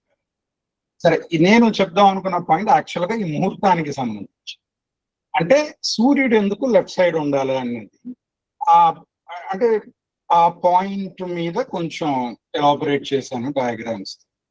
సో ఇప్పుడు సపోజ్ ఈ గృహం తూర్పు ఎంట్రన్స్ ఫేసింగ్ ఇది అనుకో, అప్పుడు మనం ఎట్లా వెళ్తాం, ఇట్లా ఇంటి వైపు వెస్ట్ వైపుకి వెళ్తాం. అంటే గృహం ముఖం తూర్పు అయితే ప్రవేశ దిశ. అప్పుడు సూర్యుడు యొక్క ఆర్క్, అప్పుడు శుభభావాలు ఏం చెప్పబడిందంటే 8th 9th 10th 11th 12th అని చెప్పి, అంటే ఎడమ వైపు ఇక్కడ దక్షిణంలో ఇక్కడ ఉంటారు అనమాట. అట్లాగే దక్షిణ ముఖం గృహం చూస్తే కనుక ఎంట్రన్స్ ఇట్లా ఉంటే మనం ఇట్లా ప్రవేశం చేస్తాం. అప్పుడు సూర్యుడు మనం ఇట్లా వెళ్తాం కాబట్టి సూర్యుడు లెఫ్ట్ లో ఉండటం అంటే ఇటు కదా. సో అప్పుడు చెప్పబడిన భావాలు 5 6 7 8 9. నెక్స్ట్ పడమర వెస్ట్ ఫేసింగ్ హౌస్, ఇది వెస్ట్ ఫేసింగ్ హౌస్ లో మన డైరెక్షన్ ఇట్లా వెళ్తాం. సో అప్పుడు శుభభావాలు 2 3 4 5 and 6. సో ఎందుకు అంటే ఆ చెక్ లిస్ట్ నేను ఇచ్చినప్పుడు ఎందుకని అడిగారు, వాళ్ళకి నేను ఎక్స్ప్లెయిన్ చేయలేకపోయాను. బట్ ఇప్పుడు వచ్చింది కాబట్టి జ్యోతివాణి గ్రూప్ అది ఎక్స్ప్లెయిన్ చేద్దామని ఆ పాయింట్ పెట్టింది. సో సమరీ ఇది అనమాట. అంతేనండి, ఈ పాయింట్ ఒకటే నేను చెప్దాం అనుకున్నాను. చాలా చాలా చాలా కొత్త పాయింట్, ప్లస్ వాస్తు నేర్చుకునే వాళ్ళందరికీ కూడా చాలా ఇంపార్టెంట్ పాయింట్ ఇది. రాశిచక్రంలో ముహూర్తానికి పెట్టుకుంటున్నప్పుడు ముఖ్యంగా ఏ ఆయనమైనా కానీ ఏది పెట్టుకుంటున్నప్పుడు అయినా సూర్యుడు ఎటువైపు ఉండాలి, అంటే ఏ ఏ రాసుల్లో ఉండాలి లగ్నానికి అని చాలా ముఖ్యమైంది. చాలా మంచి పాయింట్ ఇది, మీరు చాలా మంచి పాయింట్ చెప్పారు. ఇన్ఫ్యాక్ట్ దీనికి తగ్గట్టుగానే మన వాళ్ళు ఇండైరెక్ట్గా ఒక 2 టెక్నిక్స్ ఇచ్చారండి. వాటిని కలశ చక్ర శుద్ధి, వృషభ చక్ర శుద్ధి అని పెట్టారు. అవి మీరు వినే ఉంటారు, వాటి చూసే ఉంటారు వాటి గురించి. అవి సూర్యుడికి చంద్రుడికి ఉన్న దూరం, మనకి ఉన్ననాడు, అది గృహప్రవేశం నాడు సూర్యుడికి చంద్రుడికి ఉన్న దూరం ఆధారంగా ఆ 2 నిర్ణయం అవుతాయి. వాటి శుద్ధి ఉండాలి అన్నారు. అంటే ఆ పర్టికులర్ నక్షత్రాలలో, ఒక నక్షత్రాలలో చంద్రుడు ఉన్నప్పుడు ఏ ఏ నక్షత్రాలలో సూర్యుడు ఉండకూడదు అనేది కూడా వాళ్ళు చెప్పుకుంటూ వచ్చారు. ఇదేనండి మీరు చెప్పారు. ఇలాంటి దానికే కలశ చక్ర శుద్ధి, వృషభ చక్ర శుద్ధి అంటారు దాన్ని. ఇవే పాయింట్స్. ఇది చాలా చాలా సైంటిఫిక్ ఇది నిజానికి. ఇది ప్రాక్టికల్ గా అప్లై అవడం చూసానండి. ఒకసారి ఒకళ్ళు యుఎస్ లో గృహప్రవేశం చేసినప్పుడు వాళ్ళు ఎవరినో కన్సల్ట్ చేసి చాలా పేమెంట్ ఇచ్చి ముహూర్తం పెట్టించుకున్నారు. తీరా చూస్తే ఆ గృహంలోకి వెళ్ళాక వైఫ్ కి కొంచెం సైకలాజికల్ గా ఇంపాక్ట్ వచ్చింది. అది ఎందుకు అని అనాలిసిస్ చేసినప్పుడు ఇక్కడ దీంట్లోనే ఇష్యూ వచ్చింది. తర్వాత ఇంకోటి ఏంటంటే లగ్నం నుంచి వెళ్ళేటప్పుడు ఆ వైఫ్ యొక్క ఇది సరిగ్గా అవ్వలేదు. సో 2 పాయింట్స్ కాన్ఫ్లిక్ట్ అవటం వల్ల చాలా ముఖ్యమైన పాయింట్స్ ఇవి. నిజానికి దీని పరిశోధన ప్రచారం ఎక్కువ కావాల్సిన పాయింట్లు ఇవి. అదే లగ్న ఫ్రమ్ జన్మరాశి, ఇది చాలా మంది చూడట్లేదు అసలు. వాళ్ళ లగ్నం ఏదో అసలు ఎక్కడ చూస్తున్నారు సార్, ఏమైనా నామనక్షత్రం తీసుకుంటున్నారు, ఆ దానికి తారాబలం సరిపోతుందా లేదా చూసుకుంటున్నారు, పెట్టేస్తున్నారు. అసలు నేను ఈ పాయింట్స్ తీసుకొని ముహూర్తం సెట్ చేయాలంటే ఆ చాలా కష్టం అయిపోతుంది. ఎందుకంటే ఈ చెక్ లిస్ట్ ప్రకారం ముహూర్తం రావాలి అంటే చాలా వర్కౌట్ చేయాల్సి వస్తుంది. అందుకనే వెనకటికి ముహూర్తం పెట్టుకున్నాక పనులు మొదలు పెట్టుకునేవాడు, ఎందుకంటే ఆ టైంకి అయ్యేటట్టుగా కంప్లీట్ అవ్వాలండి. ఇప్పుడేమో వర్క్ కంప్లీట్ అయిన తర్వాత ముహూర్తం గురించి ఆలోచిస్తున్నాం మనం. వెనకటికి అలా జరిగేది. సరే, అప్పుడు ఇల్లు తక్కువ కట్టుకునేవాళ్ళు, అన్ని చేసేవాళ్ళు. ఇప్పుడు మన చేతిలో లేదు, మనం కట్టం కాబట్టి ఉన్న దాంట్లో కాస్త మంచి రోజు చూసి మంచి ముహూర్తం చూసుకోవడానికి సైంటిఫిక్ గా ఇవన్నీ మనం కొన్ని బయటకు తీసుకురావాలి. దీని ప్రత్యేకంగా మనం ఈ ముహూర్తానికి సంబంధించిన గృహప్రవేశ ముహూర్తాలకు ప్రత్యేకంగా జ్యోతిర్వాణి కూడా పెట్టుకుందాం. చాలా మంచి విషయం ఇది. చాలా చాలా ధన్యవాదాలు సార్, మంచి పాయింట్స్ ఇచ్చారు. మీరు దీన్ని మళ్ళీ రీసెట్ చేసిన తర్వాత ఒకసారి షేర్ చేయండి. ఇది కరెక్ట్ చేయాలంటే అసలు ఆస్ట్రోనామికల్ ఇదే నేను పెడదాం అనుకున్నాను, కాకపోతే అసలు అది నాకంత టైం లేకుండా అయిపోయింది. పొద్దున్న నాకు 10 to 12 క్లాస్ ఉండింది. నేను అందుకే ఒక చిన్న స్లైడ్ పెట్టాను, అది ఊరికే దక్షిణాయనం అంటే ఏంటి అని. అదే మీరు పెట్టిన స్లైడ్, అసలు చిన్న స్లైడ్ లో చాలా ఇన్ఫర్మేషన్ ఉంది. అర్త్ యొక్క ఇది సంధి, అర్థది సంధి వస్తుంది. చాలా చాలా ధన్యవాదాలు సార్, చాలా మంచి విషయాలు చెప్పారు. మనకి ఎంతో మంది ముందుకు వచ్చి ఇంకా బాగా చెప్తారు. చాలా బాగుందండి సురేష్ కుమార్ గారు. ఉపద్రష్ట వారు ఉన్నారు, అయ్యా రండి. నమస్కారం. నమస్కారం అండి. ఒక చిన్న మాట, మీలాంటి వాళ్ళ కోసమే ఒక విశేషమైనటువంటి స్థితిని మేము చూపిస్తున్నాం. ఒక్కసారి మీరు అది కూడా చూడండి. ఒక్కసారి నేను చూపించేది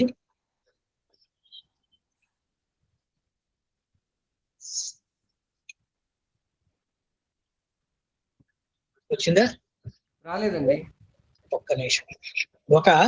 మేము ముహూర్తం పైన ఒక సాఫ్ట్వేర్ ని మేము అందరికీ తొందరగా పరిచయం చేసేటువంటి అవకాశం చూస్తున్నాం.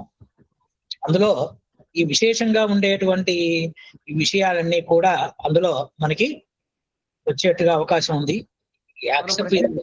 ప్రత్యేకంగా జ్యోతిర్వాణి కార్యక్రమం పెట్టుకుందాం. ఓకే, మంచి బాగుంది. ఓకే, ఉపద్రష్ట వారు నమస్కారం. నమస్కారం గురుగారు. బయటకు వచ్చాను కానీ ఓకే, ఇంట్రెస్టింగ్ గా చాలా అద్భుతంగా జరుగుతున్నది టాపిక్. వాణి కదా, జ్యోతిర్వాణి. శ్రీ మహాగణాధిపతి నమః, శ్రీమాత్రే నమః. సభకు నమస్కారం, సభలోని పెద్దలందరికీ నమస్కారం, గురువులకి నమస్కారం. ఇదివరకు చాలా చక్కగా మంచి మంచి విషయాలన్నీ చెప్పారు. చేత ఎక్కువ ఏం చెప్పడానికి ఏం లేదు, కానీ 2-3 పాయింట్లు నేను చెప్దాం అనుకుంటున్నాను. అసలు అయినం తాలూకు ఇంపార్టెన్స్ ఏమిటి అంటే, యాక్చువల్గా నా ఉద్దేశంలో ఫలిత జ్యోతిష విభాగంలో దీనికి ఇంపార్టెన్స్ లేదు. ఇది కేవలం ఏంటంటే సీజన్స్ కోసం అని చెప్పేసి ఆ రోజుల నుంచి కూడా మొట్టమొదటి నుంచి దీని అబ్జర్వేషన్, అయినం తాలూకు అబ్జర్వేషన్ కేవలం ఋతువులు ఎప్పుడు మారుతున్నాయి, ఆ ఋతువుల ప్రకారం చెయ్యవలసిన విధులని అనుసరించడానికి వచ్చిన ముందుగా మన వాళ్ళు దీన్ని ఇంట్రడ్యూస్ చేశారు. మనకి నేను ఇంతకుముందు కూడా చాలాసార్లు చెప్పాను, ఋగ్వేదంలో ఇది బయటపడలేదు ఈ విషయం. ఋగ్వేదంలో ఉంది యాక్చువల్గా. విషువత్తుల గురించి, వసంత ఋతువు గురించి, దక్షిణాయనం గురించి ఋక్ సంహితలో ఉంది. అయితే అది ఏమైపోయిందంటే, మనకి వేదానికి అనేక రకాల అర్థాలు ఉంటాయి కాబట్టి ఎవరు చెప్పగలిగింది వాళ్ళు చెప్పారు. మనకి సాయన భాష్యమే మనకి అథారిటేటివ్ కాబట్టి సాయన భాష్యంలో ఇది ఋతువుల గురించి చెప్పారు, ఇది దక్షిణాయనం గురించి చెప్పారు, ఇది విశ్వత్తు గురించి చెప్పారు అన్న విషయం అందులో బయటపడలేదు. అయితే అదృష్టవశాత్తు మనకి రమణ మహర్షి శిష్యులు సంస్కృతంలో అపర కాళిదాసు, అపర ఆదిశంకర్ లాంటి నాలెడ్జ్ విద్వత్ ఉండే కావ్యకంఠ వాసిష్ఠ గణపతి ముని గారు, ఆయన అనేక సంస్కృత గ్రంథాలు రాసి అసలు ఈ ఋగ్వేదానికి సరైన భాష్యం ఏమిటి అని చెప్పేసి ఆలోచించి ఋగ్వేదాన్ని పూర్తిగా ధారణ చేసి ఆయన అసలు అందులో ఉండే మహాభారత కథ మొత్తాన్ని బయటికి తీసి భారత చరిత్ర మీమాంస అని ఒక పుస్తకం రాసి పెట్టారు. ఆయన నోట్స్ రాసుకున్నారు అంతే. ఆ నోట్స్ తర్వాత కాలంలో ఏదో పుస్తకం రూపంలో ప్రచురితమైంది. ఆ పుస్తకాన్ని చదువుకున్న వాళ్ళు చాంతసంగా దాన్ని తొక్కేశారు, అందులో విషయాలను బయటికి రానివ్వకుండా మూలపడేశారు. అవి పోయినాయి. ఏదో అయితే ఏంటంటే భగవంతుడు సృష్టిలో ఏంటంటే కొన్ని విచిత్రాలు జరుగుతుంటాయి కాబట్టి ఆ పుస్తకం కూడా బయటకు వచ్చింది. అందులో ప్రథమ మండలం 161వ సూక్తం 13వ మంత్రం దీర్ఘ తమస్సు అని ఒక ఋషి చెప్పాడు. అందులో ఏం చెప్తాడా మంత్రం, సుషుప్వాంస రుభవ తదపృచ్ఛత అగోహ్యక ఇదం నో అబూబుదత్ శివానం వస్తో బోధయితారం అబ్రవి అన్నాడు. అంటే ఏంటట, వాసిష్ఠ గణపతి మురి గారు చెప్పింది ఏంటంటే,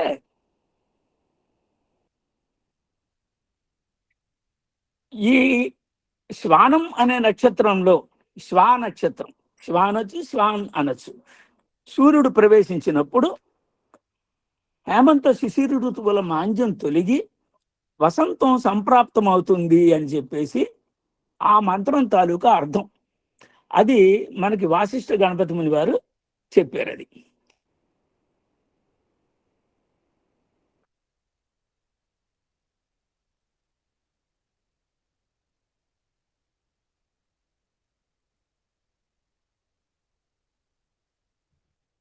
డిస్కనెక్ట్ అయ్యారా ఏంటి?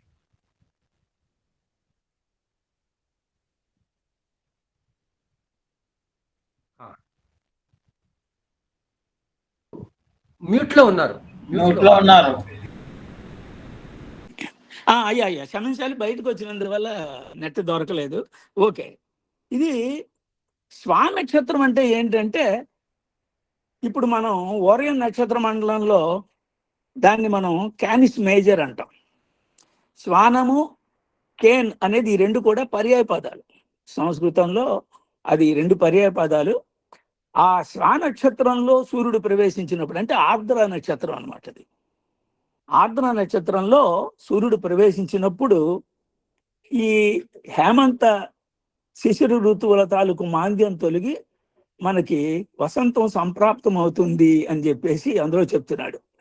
ఆయన వాసిష్ఠ గణపతులు వారు ఏం చెప్పారంటే, ఆర్ద్ర పునర్వసులకు నడుము నుండి ఈ నక్షత్రం ఆర్ద్రకు సమీపంలో నుండును అన్నాడు. ఇక్కడ రెండు ఉన్నాయా? ఇక్కడ ఏంటంటే మనకి ఆయన ఇంకో మాట కూడా చెప్పారు. ఐతిరేయ బ్రాహ్మణంలో మృగవ్యాధమే రుద్రం అని చెప్పేసి ఐతిరేయ బ్రాహ్మణంలో చెప్పారన్నాడు. అంటే రుద్రుడు దేవతగా గల ఆర్ద్ర నక్షత్రము శివా నక్షత్రము అని చెప్పేసి ఆయన చెప్పారు.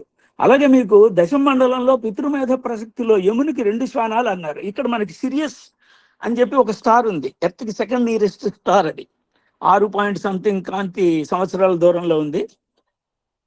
ప్రాక్సిమా సెంటార్ అయి తర్వాత అది. ఇప్పుడు ఈ సిరియస్ నక్షత్రము ఆర్ద్ర నక్షత్రం ఈ రెండు కూడా ఈ యముడికి చెప్పిన 2 శ్వానాలను. అందుకోసం వాళ్ళు అది మనకి సాంస్క్రిట్ వర్డ్ కరప్ట్ అయిపోయి అక్కడికి వెళ్ళి క్యానిస్ మేజర్ క్యానిస్ మైనర్ అని చెప్పి వాటిని పిలుస్తున్నాం. ఇక్కడ విశేషం ఏంటంటే మనం గ్రహించవలసింది, ఇది వేదవ్యాసుడు లిఖించిన వినాయక స్వామి వారి ద్వారా రచింపచేసిన ఋగ్వేదం నుంచి వచ్చింది. అంటే ఇక్కడ ఇంకో విశేషం కూడాను, వాసిష్ఠ గణపతి మన వేదవ్యాసుడు విషువత్తు ఆర్ద్రలో జరుగుతోందని ఆ రోజుల్లో చెప్పాడు. అది ఇక్కడ జరిగింది. మరి ఇప్పుడు దీనికి దక్షిణాయనానికి ఏంటంటే, ఆర్ద్రలో జరిగింది అంటే హస్త నక్షత్రంలో మనకి ఇది జరగాలి, దక్షిణాయనం జరగాలి. మరి జరిగిందా అంటే ఈవెన్ అది కూడా ఋగ్వేదంలో ఉంది. 105వ సూక్తం 10-11 మంత్రాలు కుత్సుడు అనే ఋషి చెప్పాడు.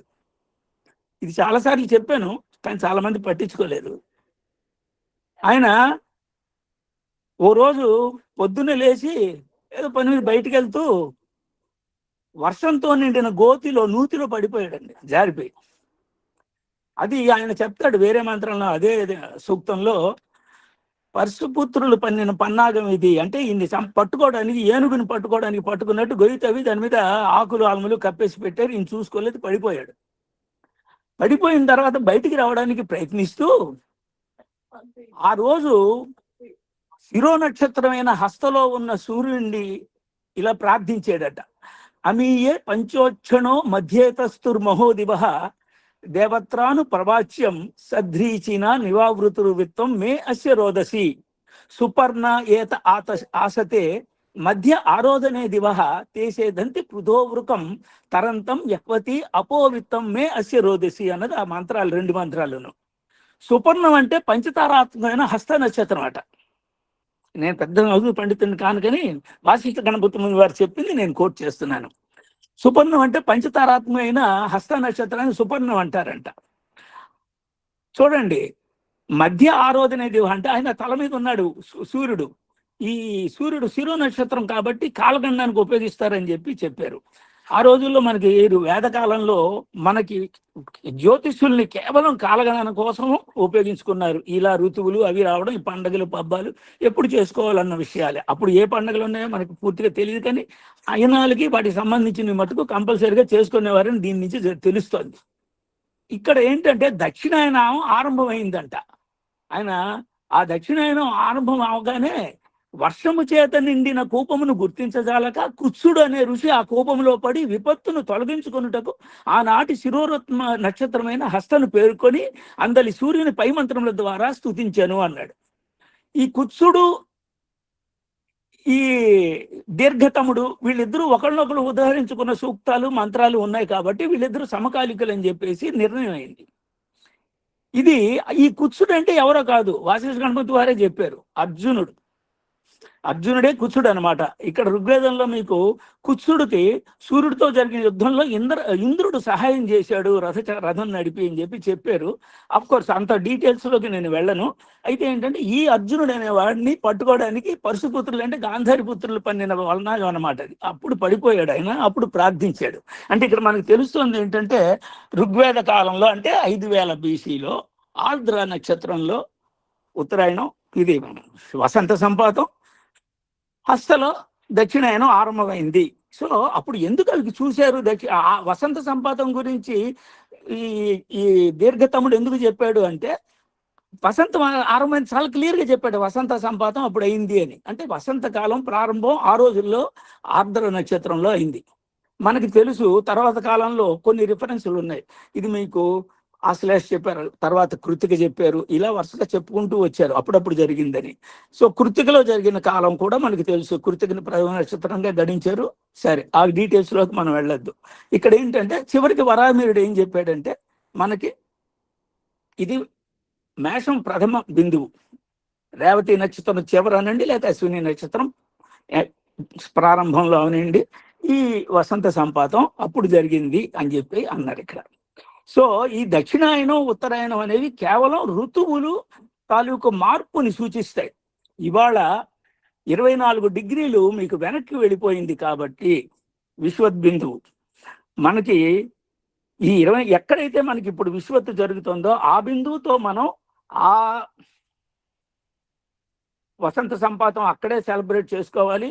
అలాగే దక్షిణాయనం ఎక్కడ జరుగుతోంది ఆ ప్రాంతంలోనే చేయాలంటే మార్చి 21వ తేదీ నిజమైన దక్షిణాయనం ప్రారంభం. మనం న్యాయంగా ఇప్పటి నుంచి సంకల్పంలో దక్షిణాయనం అనే చెప్పాలి. ఎందుకంటే అయనాలు కేవలం ఋతువులతో ముడిపడి ఉన్నవి కాబట్టి ఇంకా వేరే దీనికి ఏ రకమైన ఇది లేదు. ఇది ఒకటి నెంబర్ 1. అయితే మనకు అందరికీ తెలుస్తుంది ఋతువులు ముందుకెళ్ళిపోయినాయి. యాక్చువల్గా చైత్ర వైశాఖ మాసంలో వసంత ఋతువు అనడానికి ఇప్పుడు లేదు. నా ఉద్దేశం ప్రకారం పాల్గొన్న చైత్ర మాసంలో వసంత ఋతువు అని మార్చి రాయాలి. ఆ రోజుల్లో ఏంటంటే ఆ వరాహమిహిరుడు లాంటి వాళ్ళు ఉన్నప్పుడు చక్రవర్తులు ఉండేవాళ్ళు, రాజులు, వాళ్ళతో చెప్పేవాళ్ళు, అయ్యా ఇలా మారింది అంటే ఓకే రాయండి మీరు మార్చండి అంటే కూర్చొని అథారిటీ ఇచ్చేసేవాళ్ళు. ఇవాళ మార్చే దిక్కు లేదు, మార్చేవాడు లేడు. ఎవడైనా మార్చడానికి ముందుకు వస్తే వాడికి ఒక కాషాయం వైలెట్ ఏదో రంగోటి అంటించేస్తారు. అందుచేత ఇవన్నీ మనకి ఇప్పుడు జరగట్లేదు. కానీ పంచాంగకర్తలందరూ, జ్యోతిష్కులు అందరూ కూడా ముఖ్యులు కూర్చొని ఈ విషయాల మీద డిస్కషన్ జరిగి పంచాంగం ఏకీకృత పంచాంగం అవసరం లేదు, కనీసం ఇలా అయనాలు ఎప్పుడు మనం కరెక్ట్గా చెయ్యాలి. ఇప్పుడు నాకు సాయంకాలం ఒక ఆయన ఫోన్ చేశారు, సార్ అక్కడ మన వీరేశ్వర శాస్త్రి గారి పంచాంగంలో ఇవాళ నుంచి దక్షిణాయనం ప్రారంభమైందని రాశారు సార్, అదేలా సార్ అంటాడు. అంటే లేదండి అది కరెక్టేను, ఇదిగో ఇలా జరగాలి అని. అంటే జనాలకు చాలా మందికి తెలియదు ఇది. సో తెలియజేసే బాధ్యత మన జ్యోతిష్కుల మీద ఉంది. ఇంకపోతే ఉత్తరాయణం దక్షిణాయనం వీటి గురించి వచ్చేటప్పటికి ఇక్కడ కొన్ని చాలా మంది జ్యోతిషంలో ఆరితేరిన పండితులందరూ కూడా చెప్తూనే ఉన్నారు.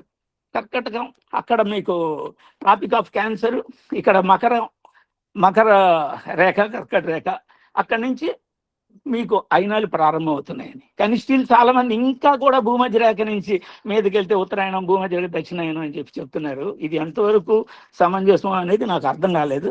ఇప్పుడు ఏంటవుతోందంటే మనకి 23.5 డిగ్రీలు భూమి వాలి ఉంటుంది. ఎప్పుడు కూడా భూమి అక్షం వాలి అలా తిరుగుతుంది 23.5 డిగ్రీలు. దానివల్లనే ఋతువులు ఏర్పడుతున్నాయి. ఈ అయినాలు ఇవన్నీ కూడా అక్కడి నుంచి వస్తున్నాయి. సో మనకి యాక్చువల్గా కర్కట రేఖ అనేది 66.5 డిగ్రీలు సెంటర్ ఆఫ్ ది మీకు ఈక్వేటర్ తీసుకుంటే 66.5 డిగ్రీలు అక్కడి వరకే సూర్యుడు అక్కడి వరకే వెళ్తున్నాడు.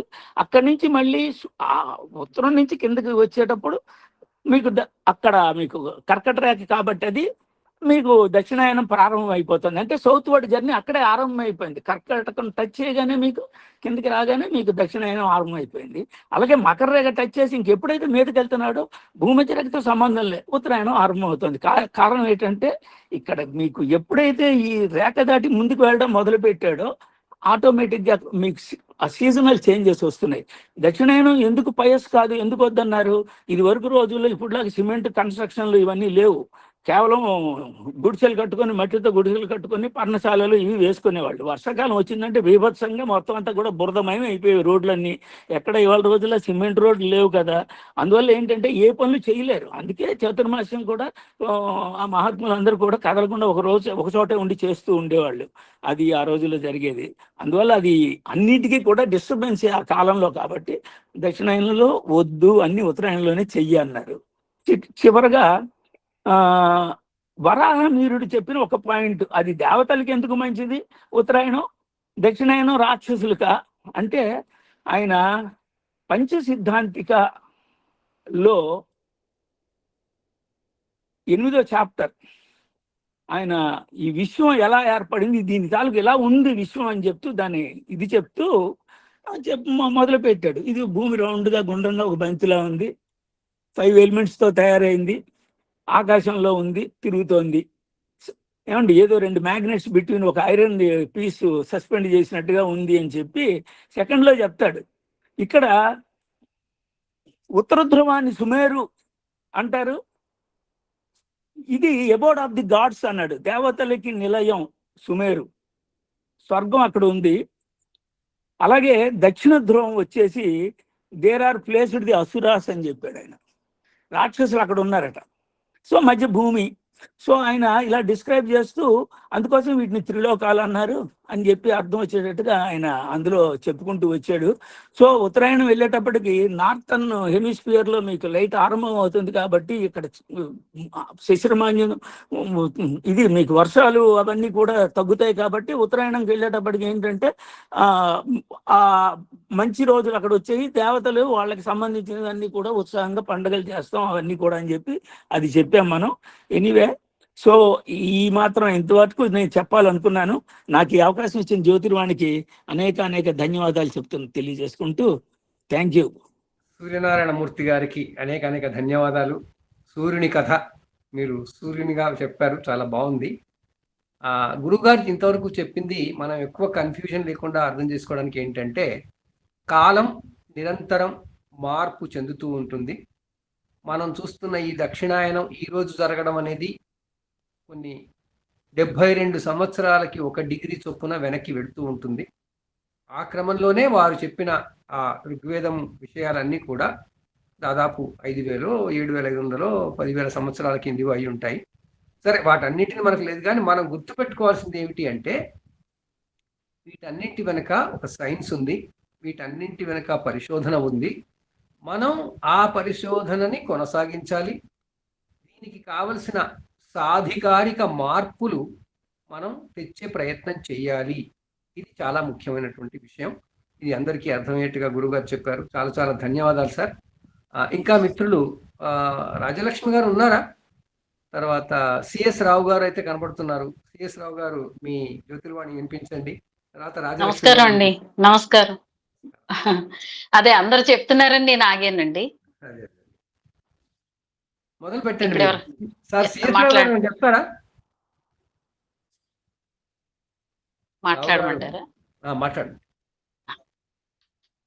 నమస్సభాయై సభాధ్యక్షాయై అందరికీ నా నమస్కారాలు. మొన్న మీటింగ్ తర్వాత నేను బహుశా ఈ రోజే కలుస్తున్నాను నేను. ఈ మధ్యలో నాకు కుదరలేదు. ఈ రోజు మాట్లాడడానికి అసలు ఏమీ మిగలలేదని చెప్పొచ్చు నేను. ఎందుకంటే మూర్తి గారు, ఉపద్రష్ట గారు, మధ్యలో భవానీ గారు, సురేష్ గారు, మన సిద్ధాంతి గారు మొత్తం కంప్లీట్ చేసేశారు. మాకంటూ మాట్లాడడానికి ఏం మిగల్చలా.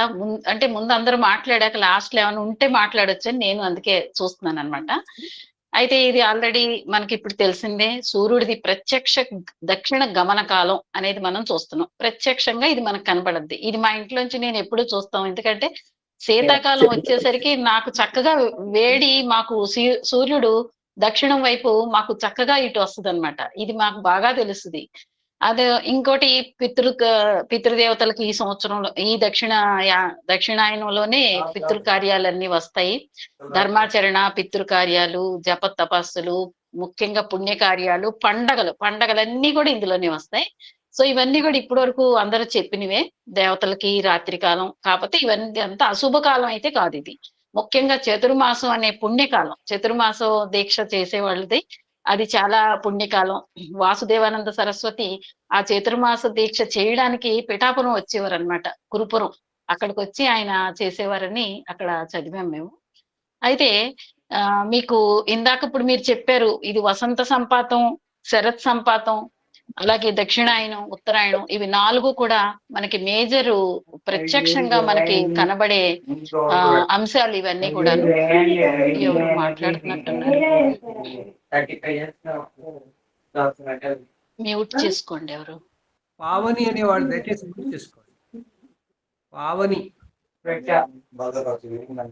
మీరు మ్యూట్ చేసుకోండి. దక్షిణాయనం అని పేరు ఎవరో పెద్దవారు ఉన్నట్టుంది. పావని అనే పేరుతో ఉన్నవారు దయచేసి మ్యూట్ చేసుకోండి. పావని. ఓకే అమ్మా, ముందుకెళ్ళండి. ఇక్కడ దక్షిణాయనం నుంచి కర్క రాశి నుంచి ధనుర్రాశి ఎండింగ్ వరకు మనకి ఇది దక్షిణాయనం అని మనం చెప్పబడద్ది. అయితే ఇది సూర్యుడు నీచం వైపు అంటే అవరోహణ దశ, దీన్ని అవరోహణ క్రమంలో ఉంటాడు అని మనం అనొచ్చు అనమాట. జ్యోతిష ప్రకారం చూస్తే ఉచ్చి నీచాలు మనకి చాలా ఇంపార్టెంట్ కాబట్టి ఆ ఉత్తరాయణంలో ఆరోహణ దశలో ఉంటాడు, ఈ దక్షిణాయనంలో అవరోహణ దశలో ఉంటాడు సూర్యుడు. అయితే ఈ అవరోహణ దశలో ఉన్నప్పుడు సూర్యుడి యొక్క పవర్ కొంచెం తక్కువగా ఉంటది కాబట్టి, అందులో ఇంకోటి ఏంటంటే సరిగ్గా దక్షిణాయనం మనకి ఇంకొక చోట ఏంటంటే 4 నవరాత్రులు ఒకటి వస్తాయండి. ఫస్ట్ వసంత నవరాత్రులు వస్తాయి, శరణ్ నవరాత్రులు, ఇవి 2 మనకు తెలిసినయే. అయితే ఇంకో 2 ఉంటాయి గుప్త నవరాత్రులు. ఒకటి వీటిని ఈ ఆషాఢంలో వస్తాయి గుప్త నవరాత్రులు. ఇవి అంటే దక్షిణాయనం, ఉత్తరాయణం 2 స్టార్టింగ్ పాయింట్స్ లో కూడా 2 గుప్త నవరాత్రులు వస్తాయి. వాటిని కూడా శ్యామల నవరాత్రులని మన పంచాంగంలో రాసి ఉంటాయి ఉత్తరాయణంలోవి. వీటిని మామూలుగా గుప్త నవరాత్రి ప్రారంభం అని చెప్తాం మనం. ఇందాక భవానీ గారు అని బహుశా అనుకుంటా ఆమె అన్ని చెప్పారు. ఆషాఢం నుంచి మనం ఇవన్నీ కూడా స్టార్ట్ అవుతాయి. పేలాల పిండి తినటం తోటి స్టార్ట్ చేసుకుంటాం. యాక్చువల్లీ మనకి జ్యోతిషం ప్రకారం కాలగణలకి ఇవన్నీ కూడా అవి అవసరమైనా కూడా ఆయుర్వేదంలో కూడా అంత ఇంపార్టెన్స్ ఈ అయినాలకు ఇచ్చారు. ఎందుకంటే దక్షిణాయనానికి చంద్రుడు అధిపతి, ఉత్తరాయణానికి సూర్యుడు అధిపతి, విసర్గ ఆదాన కాలాలని ఉంటాయి. చంద్రుడు అధిపతి ఉన్నదాన్నేమో విసర్గ కాలం అంటాము, సూర్యుడు ఉన్నదాన్ని ఆదాన కాలం అంటాం. ఇందులో ఏంటంటే చంద్రుడు మనకి బలంగా ఉంటాడు, సూర్యుడి పవర్ కొంచెం మనకి తక్కువగా ఉంటది. సో ఋతువుల్ని బట్టి అనారోగ్యాలు, ఇప్పుడు మనం గ్రీష్మ ఋతువులోంచి వర్ష ఋతువులోకి వచ్చేస్తున్నాం. దీన్ని ఋతు సంధి అంటాం. ఈ గుప్త నవరాత్రులు వచ్చే ఈ నవరాత్రులు 9 రోజులు సరిగ్గా మనకి సంధి కాలం అన్నమాట. ఋతువులకి సంధి. మన రాసులు నక్షత్రాలకి సంధి కాలాలు కూడా మనం ఎట్లా చూస్తామో అట్లాగే ఋతువులకు కూడా సంధి కాలాలు ఉంటాయి. అలాగే సడన్ గా మనం మన గ్రీష్మ ఋతువులోంచి వర్ష ఋతువులోకి వచ్చేస్తాం. అలాగే ఆ తర్వాత మళ్ళీ శీతాకాలంలో మనం చలిలోకి వెళ్ళిపోతాం. సో ఒక్కసారి మన బాడీ వీటికి అంటే అడ్జస్ట్ అవడానికి కావలసినట్టుగా వాళ్ళు ఆహార విహార నియమాలు ఆ పండగల ద్వారా ఏర్పాటు చేశారు.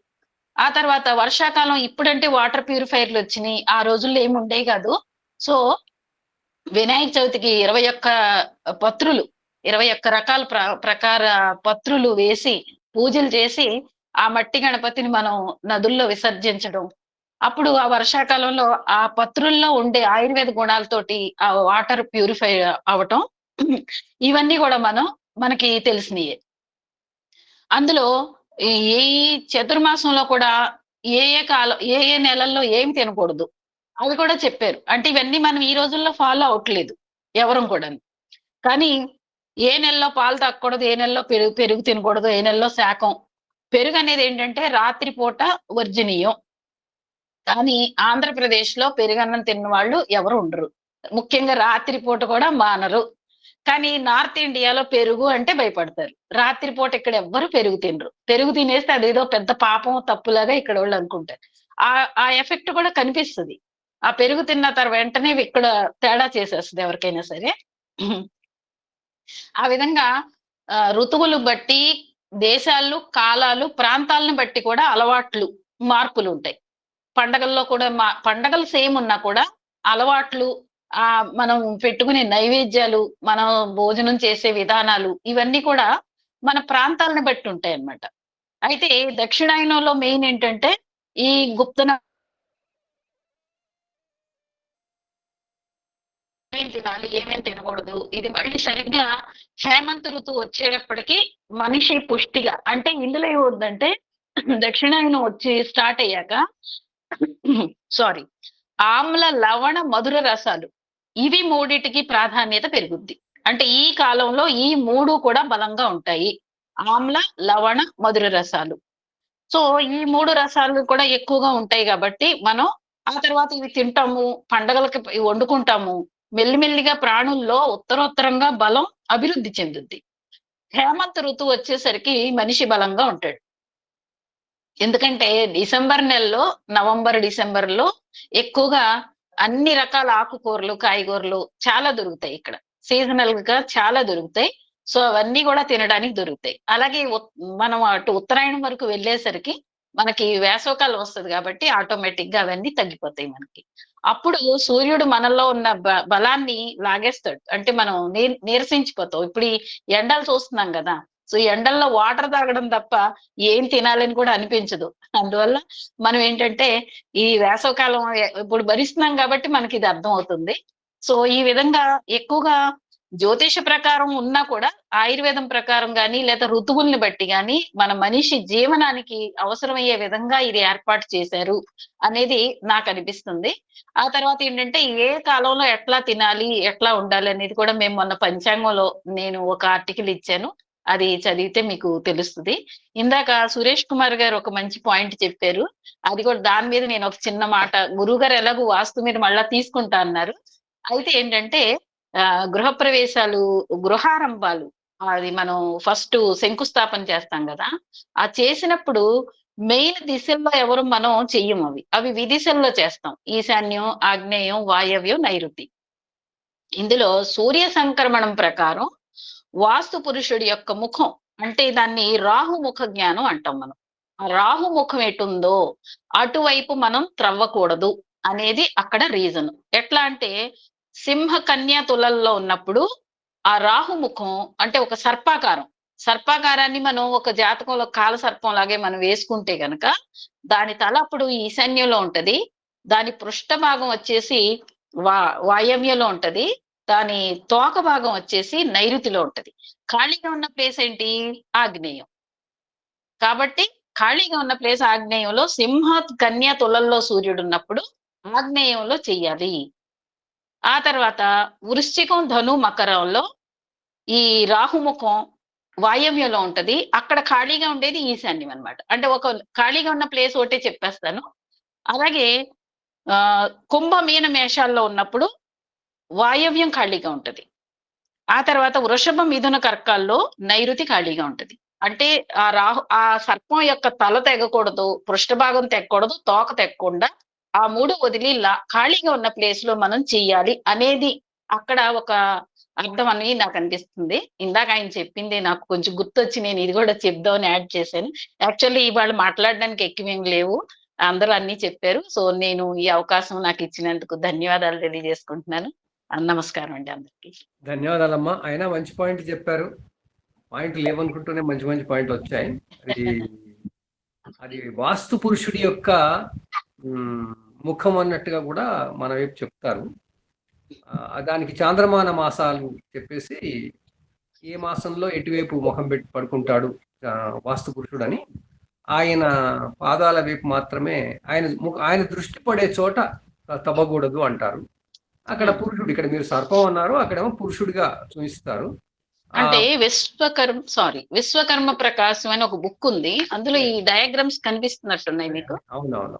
అది అదే దాంట్లో ఇంకో రాహుముఖ జ్ఞానం మనిషి రూపంలో మన దగ్గర ఎక్కువ మనిషి రూపంలో చెప్తారు. మనిషి రూపంలో పడుకున్నట్టుగా ఆ వాస్తు పురుషుడు ఎటువైపు ఫేస్ చేస్తుంటాడు అనేది చూపిస్తుంటారు. చాలా వాటిల్లో మన దగ్గర ఈ తెలుగు రాష్ట్రాల్లో అదే ఎక్కువ ఉంది. ఈ రాహుముఖ జ్ఞానం లేకుండా వాస్తు పురుష ముఖం ఎటువైపు ఉంది, కాళ్ళు ఎటువైపు ఉన్నాయి అనేది సేమ్ ఇదే ప్రిన్సిపల్స్. ఇవి మూడు మాసాలే. ఆ రకంగా ఏ వైపు శంకుస్థాపన చెయ్యాలి అనే దాని మీద నిర్ణయం జరుగుతుంది. మంచి మంచి విషయాలు వస్తున్నాయి. దక్షిణాయనం మాట తీసినందుకు చాలా చాలా మంచి విషయాలు వచ్చాయి. నాకు ఒక చిన్న మాట మళ్ళీ విషయం అనుకోవద్దు. రాజ్యలక్ష్మి గారు మంచి విషయాలు చెప్పారు. అయినప్పటికీ ఇక్కడ అందరూ చెబుతున్న విషయం ఏంటంటే దక్షిణాయనం అంటే కేవలం పితృ కార్యక్రమాలకి అనే విషయం చెబుతున్నారు. కాదు, దయచేసి గమనించండి. పితృ కార్యక్రమాలన్నీ ఉత్తరాయణంలోనే చేయాలి. అంటే ఇప్పుడు ఎవరన్నా సరే ఏ కాశీకి వెళ్ళో, ఏ గైకి వెళ్ళో, లేకపోతే మనం ఇప్పుడు ఉన్నటువంటి ఏ అలహాబాద్ అంటున్నాం, లేకపోతే మనకి ప్రయాగలో చేసేటువంటి ముఖ్యమైనటువంటి శ్రాద్ధాదులన్నీ కూడా వీలైనంత వరకు ఉత్తరాయణంలోనే చేసుకోవాలని ధర్మశాస్త్రం చెబుతోంది. కాబట్టి అంటేనండి, నమస్కారం సిద్ధాంతి గారు, నమస్కారం అండి. ఒక మాట, పితృదేవత అంటే పితృపక్షాలు అందాం అనుకున్నాను. పితృపక్షాలు కూడా ఇందులో వస్తాయి కాబట్టి పితృపక్షాల్లోనే యాజ్ఞిక అంటే ఈ యొక్క కార్యక్రమాలు చేయమని కాదు. ఉత్తరాయణంలో ప్రతి అమావాస్యకి చేయవలసిందే ఇటువంటివి చాలా ఉన్నాయి. పితృపక్షాలు ఇందులో వస్తాయి, అంతే, అంతకుమించి ఏమీ లేదు. కానీ దక్షిణాయనంలో కన్నా ఇటువంటి శ్రాద్ధాది కర్మలన్నీ ఉత్తరాయణంలోనే విశేషము. అవునులేండి, ఉత్తరాయణ పుణ్యకాలం అన్నారు దాన్ని. ఇప్పుడు దక్షిణాయనం కూడా పుణ్యకాలమే. కానీ ఇక్కడ పుణ్యకాలం ఏమిటంటే ఉత్తరాయణంలో దక్షిణాయనం ప్రారంభానికి ముందే ఇక్కడైతే మనకైతే పుణ్యకాలం ఉంటుంది, ఉత్తరాయణం ప్రారంభం అయిన తర్వాత పుణ్యకాలం ఉంటుంది. అట్లా ఉంటుంది పుణ్యకాలం. మనం తర్పణాదులు అవి ఇవి ఇవ్వటానికి. ఇది సరే, ఈ తర్వాత టాపిక్ అనుకోండి. ఇది సంక్రమణాలు వాటిలో వచ్చేటువంటి చాలా సంతోషం. పితృపక్షాల్లో ఏమి చేయకుండా 15 రోజులు వర్జిస్తారు కాబట్టి అది చాలా గుర్తుగా పక్కన పెట్టుకుంటారు అనమాట. అది అందుకని దాని గురించి ఎక్కువ మనం చర్చించండి. వర్జించడం కాదు, మనకి పితృ మేధంలో మనకి చెప్పినటువంటి శ్రాద్ధాలలో 96 రకాల శ్రాద్ధాలు చేయడంలో ఒక 16 శ్రాద్ధాలు భాద్రపద మాసంలో కృష్ణపక్షంలో చేయాలి. ఆ 16 పితృపక్షాలుగా పేరు పొందాయి, మహాలయ పక్షాలుగా వచ్చాయి. ఆ మహాలయ పక్షాల్లో వర్జితం కాదు, ప్రతిరోజు పితృకార్యం చెయ్యాలి. అంటే శుభకార్యాలు అసలు దక్షిణాయనంలోనే తక్కువ. ఎందుకంటే రాత్రుల కాలాలు పెరుగుతుంటాయి, వర్షాలు పడ తర్వాత అంత గజిబిజిగా ఉంటుంది, తలనొప్పి. మీరు కనుక గమనించినట్టయితే చాతుర్మాస్యాల్లో మన వాళ్ళు ఎక్కడో కూడా శుభకార్యాలు చాలా మంది నార్త్ ఇండియాలో చేయరమ్మా. అవునండి, శుభకార్యాలు అసలు దక్షిణాయనం వచ్చిన తర్వాతనే తగ్గిపోతాయి. కానీ మనం అప్పుడు ప్రకృతికి దగ్గరగా ఉండి జీవించే వాళ్ళం కాబట్టి తగ్గట్టుగా ఉండవలసి వచ్చేది. ఇప్పుడు దూరంగా జీవిస్తున్నాం, ప్లస్ మనకి సౌకర్యాలు పెరిగాయి, వసతులు కాబట్టి చేసుకోవచ్చు, తప్పేం కాదు అది. కానీ బలం అనేది ఎప్పుడైనా ఉత్తరాయణంలో ఉంటుంది. ఎందుకంటే భూగోళం మనం ఇదంతా మాట్లాడేది మనం ఉత్తరార్ధగోళంలో ఉన్న వాళ్ళ కోసమే. నిజానికి ఆస్ట్రేలియా కోసం మనం మాట్లాడేది ఏది పనికిరాదు. మన జ్యోతిష్ శాస్త్రం అంతా ఆస్ట్రేలియా వాళ్ళ కోసం కానే కాదు, కేవలం మన కోసమే. భారతదేశంలోనే, భారతదేశం అంటే ఉత్తరార్ధ గోళంలో ఉన్నవాడు అందరూ. ఎక్కువ భూభాగం ఉత్తరార్ధ గోళంలోనే ఉంది. అందువల్ల ఉత్తరార్ధ గోళం వాళ్ళకే ఇవన్నీ జరుగుతున్నాయి. ఇంకా మిత్రులు ఎవరైనా ఉంటే ముందుకు రండి. ఒక చిన్న 5-10 నిమిషాలు టైం ఉంది మనకి. ఇంకా ఎవరైనా అయ్యా నేను కరెక్షన్స్ కొన్ని చేశాను, క్విక్ గా 2 minutes తీసుకొని చూసుకుంటే. చెప్పండి చెప్పండి చెప్పండి. ఓకే అయ్యా ఒకసారి రివ్యూ చేయండి. ఇంకా కరెక్షన్స్ అంటే ట్రాపికల్ కి చేంజ్ చేశాను.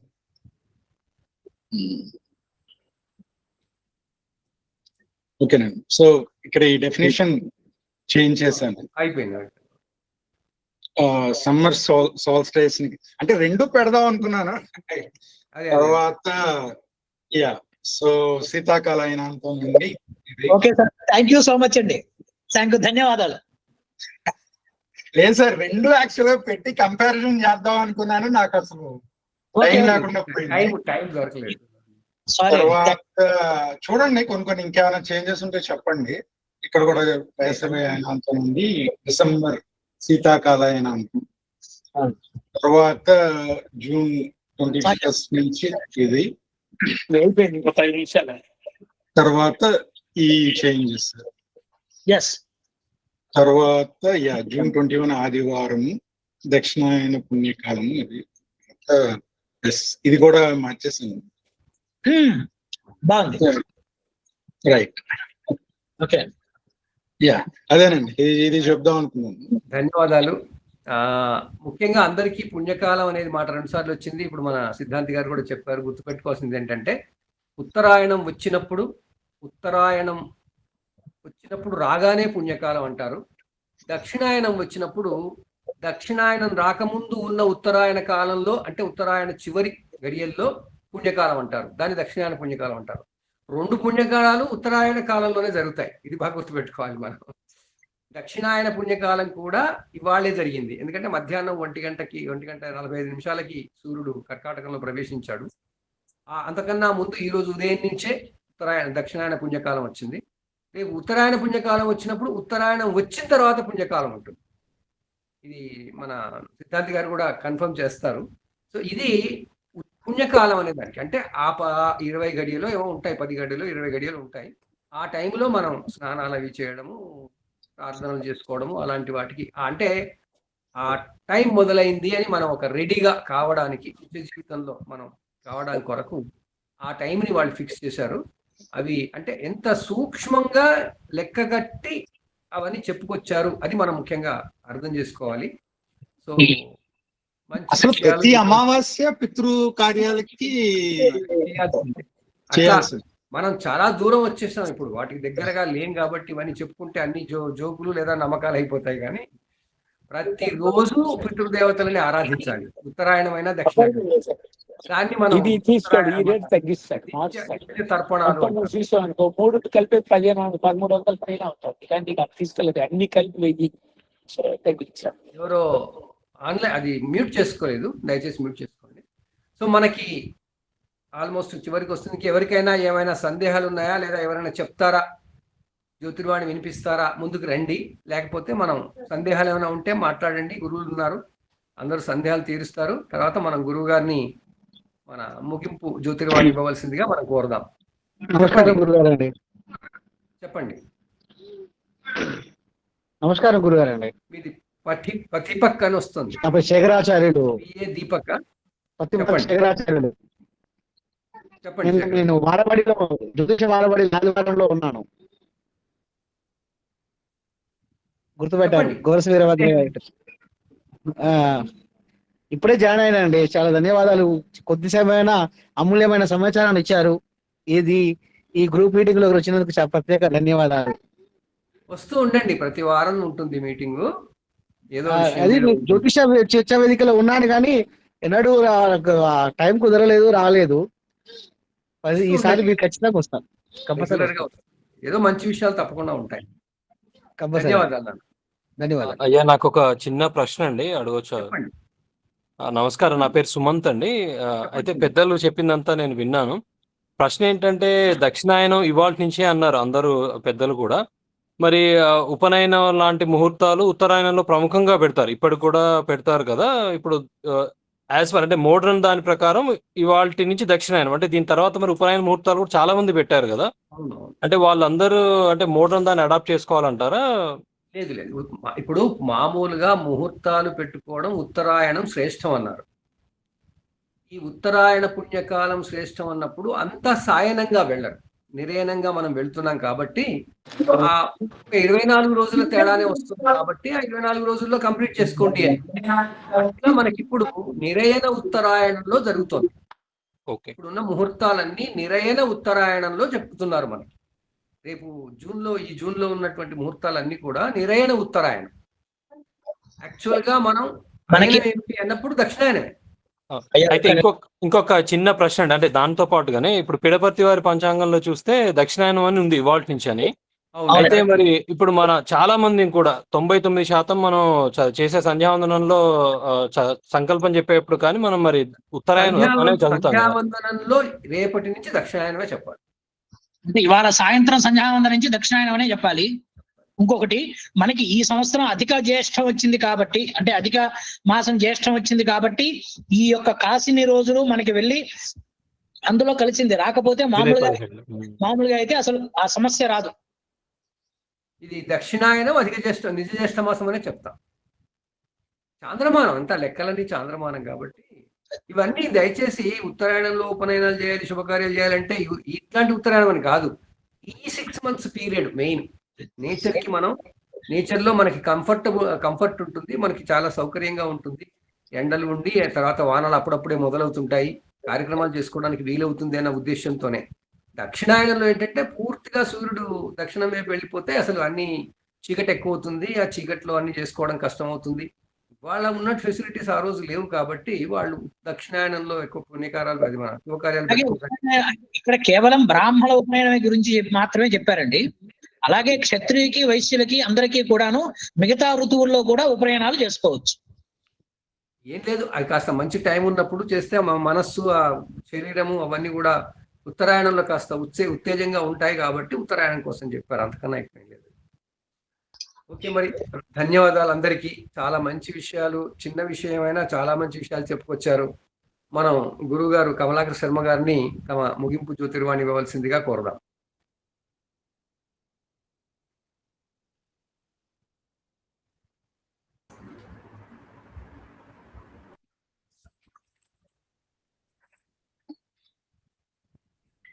यो देवः सवितास्माकं धियो धर्मादिगोचराः प्रेरयेत् तस्य भर्गः तद्वरेण्यमुपास्महे।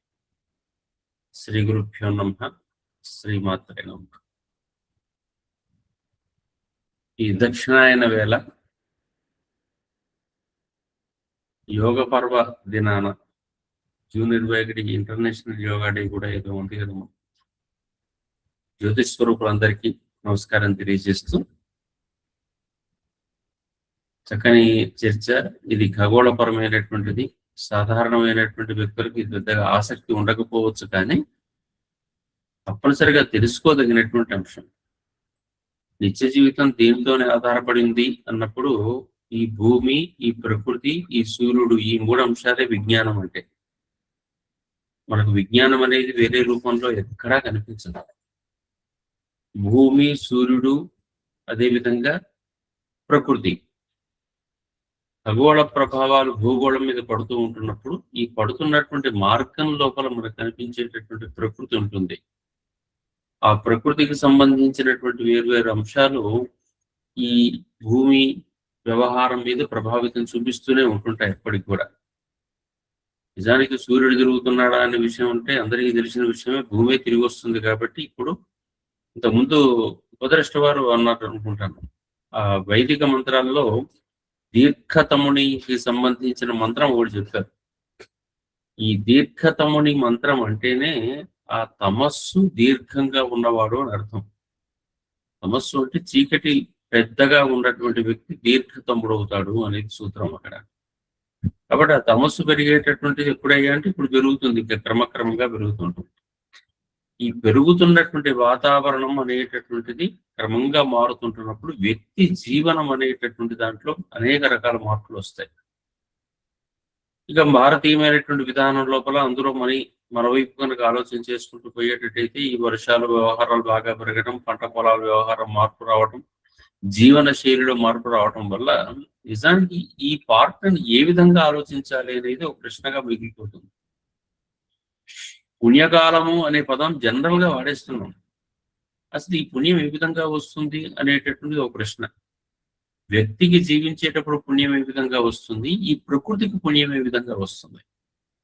మామూలుగా మనం మంచి పనులు చేస్తే పుణ్యం అంటాం, దైవధ్యానం చేస్తే పుణ్యం అంటాం, 10 మందికి సేవ చేస్తే పుణ్యం అంటాం, లేకుంటే ఇంకేదైనా శుభకార్యాలు నిర్వహిస్తే పుణ్యం అంటాం అని చెప్పేసి అని అనుకుంటే, అంటే దాని ద్వారా మనకు కొంత శక్తి పెరుగుతుంది అని అర్థం పుణ్యభావన. ఉత్తరాయణ పుణ్యకాలము, దక్షిణాయన పుణ్యకాలము అనే శబ్దాలు వాడుతున్నామంటే ఆయా కాలాల లోపల మనం ప్రవర్తించే విధానాన్ని బట్టి ఈ ప్రకృతి ప్రభావం వల్ల మన భూమికి మనకు ఒక గొప్పనైన శక్తి కలుగుతుంది అనేటటువంటి మనం ఊహిస్తే ఆ పుణ్యకాల భావన అర్థమవుతుంది. దాంతోపాటు ఈ మొత్తం సమయం లోపల చేయాల్సినటువంటి పని ఏంటి అని చర్చ వస్తే, మనిషి బహిర్ముఖత్వం నుంచి అంతర్ముఖత్వానికి మారాల్సిన సమయం ఇది. ఉత్తరాయణంలో బహిర్ముఖం అయ్యాము, అనేక రకాల కార్యక్రమాలు, లౌకిక జీవితానికి సంబంధించిన వ్యవహారాలు నిర్వహించుకునేటువంటి సమయం అదైతే, ఈ కాలము అంతర్ముఖత్వానికి మారి మనిషి లోపలికి వెళ్ళిపోయేటువంటి సమయం అవుతూ ఉంటుంది. అంతర్ముఖత్వం, బహిర్ముఖత్వం అనేటటువంటి 2 అంశాలను మనం బాగా అర్థం చేసుకుంటే, అంతర్ముఖత్వ భావన మనిషికి ధ్యాన మార్గం వైపు తీసుకెళ్తుంది. ఎందుకు ఈ ధ్యాన భావన అవసరం అవుతుందంటే, ఇంతసేపు మనం చాలా విషయం చర్చించుకున్నాం. పగలు సమయం కుంచుకొని పోవడం అనేటటువంటి జరుగుతుంటుంటే ఈ ప్రకృతి మీద, ఈ ప్రకృతి ద్వారా ఈ భూమి మీద వచ్చేటటువంటి పుణ్యం తగ్గిపోతూ వస్తుంది, ఎనర్జీస్ తగ్గుతూ ఉంటాయి, దీర్ఘతమం పెరుగుతుంది, ఈ హ్రస్వ వెలుగు వస్తూ ఉంటుంది, తీవ్రత, సూర్యుని తీవ్రత మన మీద తగ్గుతూ వస్తుంది.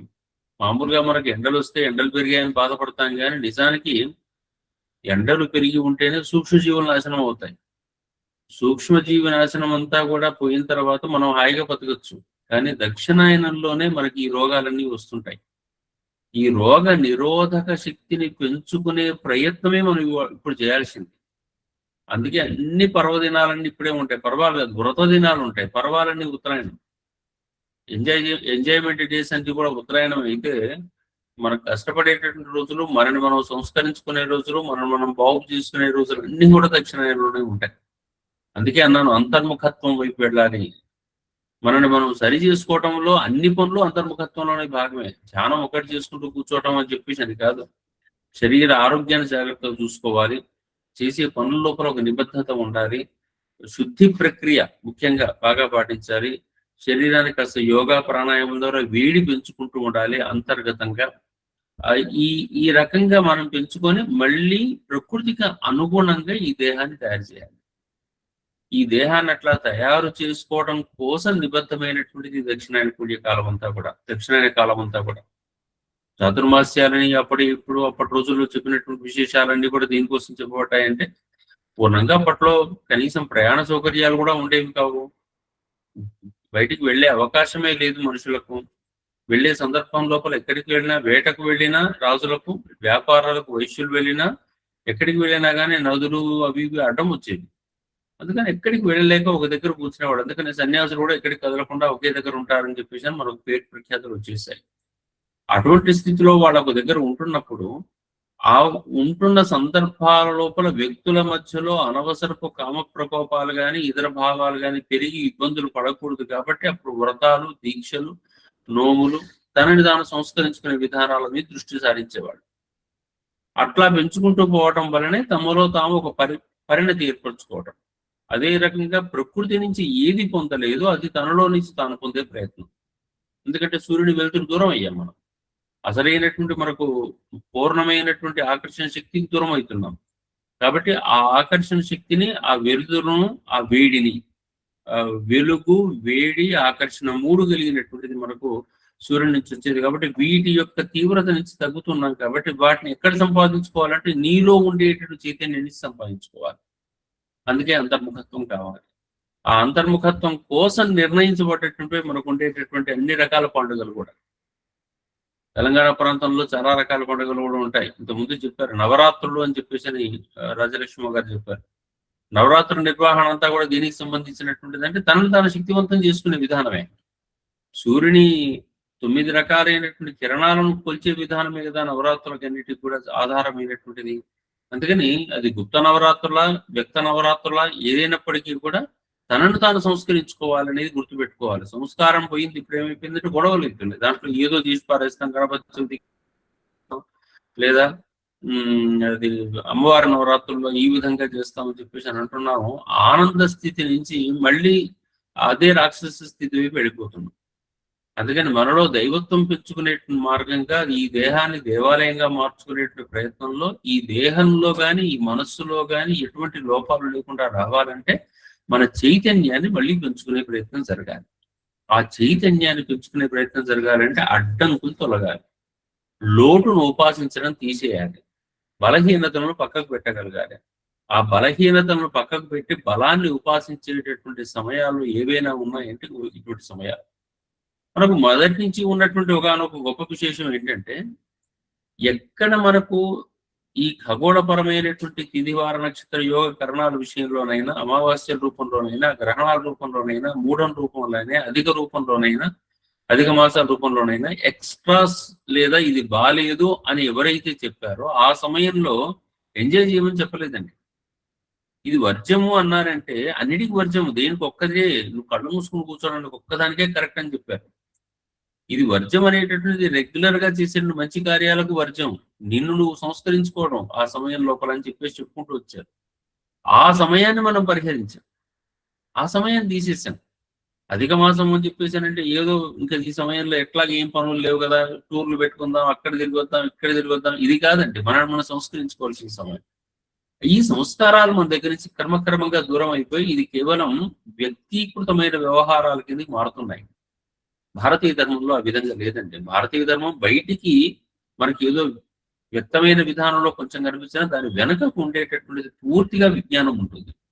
ఆ వెనకకు వెళ్ళి చూడగలిగితే ఈ రోజుల్లో మనం చెప్పేటటువంటి ఇండియన్ నాలెడ్జ్ సిస్టమ్ అనేటటువంటిది.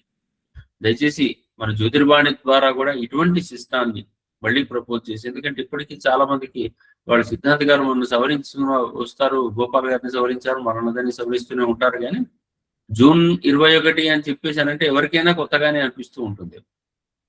డిసెంబర్ 22 నాడు ఉత్తరాయణం వచ్చేసింది అని మనం ఎవరన్నా అంటే ఇది ఎట్లాగండి, ఇది ఎట్లా కుదురుతుంది అని చెప్పేసి అనేవాళ్ళే ఉంటారు ఇంకా కూడా. అంటే సాయన నిర్ణయం మీద దృష్టి సారించేవాళ్ళు చాలా తక్కువ మన దగ్గర. ఏమైనా కానీ జనవరి 15, 14 ఏదో ఉత్తరాయణం వచ్చేస్తుంది అని చెప్పేసి అనే ధోరణి ఉంటుంది. కాబట్టి ఈ మార్పులను అధ్యయనం చేసుకుంటూ ఉపద్రష్ట వారు చెప్పినట్టుగానే కనీసం ఇప్పుడేం కాదు కానీ మన సమయంలో కాదు కానీ ఒక రాశి మారిన తర్వాత అయినా కానీ ప్రకృతి సరి చేసుకోవాలి ఎప్పటికప్పుడు. ఆయన వరామిరుల వారు రేవత్యాంతం అశ్విని పూర్వం అనేటటువంటి బిందువును తీసుకొని దానికి అప్పటి నుంచి దానికి సెట్ చేసుకుని అశ్విని మొదటి బిందువుగా మొదటి నక్షత్రంగా ప్రారంభం చేసి గుర్తీకరించి అశ్వినికి మార్చినట్టుగా కనీసం మనం ఇప్పుడు ఉత్తరాభాద్ర వెనకలో ఉన్నాం కాబట్టి కనీసం పూర్వభద్ర 3వ పాదం దగ్గరికి వచ్చిన సమయంలోనైనా 30 రోజులు అడ్వాన్స్ అవుతాం. కాబట్టి ఆ 30 రోజులు అడ్వాన్స్ అయినప్పుడైనా కానీ కనీసం మనం మళ్ళీ ఈ ప్రకృతిని సెట్ చేసుకొని మళ్ళీ అక్కడి నుంచి మనం చైత్ర వైశాఖాదులన్నీ కూడా పెట్టుకుంటూ పోయేటట్టయితే మనకు క్లారిటీ వస్తుంది. దానికి తగిన భూమికను మన లాంటి వాళ్ళు అందించే ప్రయత్నం చేయండి. మీరు అపరిమితమైన విజ్ఞాన సంపన్నులు ఈ జ్యోతిర్వాణిలో ఉంటుంటారు కాబట్టి ఆ మార్గంలో మనం అందరం ప్రయాణం చేయాలి. ఈ దక్షిణాయన దివసాన నిజంగా ఇటువంటి చర్చ జరగడం అనేటటువంటిది అది కూడా ఒక పుణ్యకార్యంగానే భావిస్తూ ఈ కార్యక్రమాన్ని అనౌన్స్ చేసినటువంటి గురువు గారికి, పార్టిసిపేట్ చేసిన గురువులందరికీ కూడా మరొకసారి మనస్ఫూర్తిగా నమస్కారం తెలియజేసుకుంటూ స్వస్తి, సెలవు, ధన్యవాదాలు. నమో నమః. గురువులందరికీ ధన్యవాదాలు. ధన్యవాదాలు గురువు గారు. గురువులందరికీ ధన్యవాదాలు. ధన్యవాదాలు గురువులు గారు. ధన్యవాదాలు గురుగారు. అందరికీ నమస్కారం. ధన్యవాదాలు గురుగారు.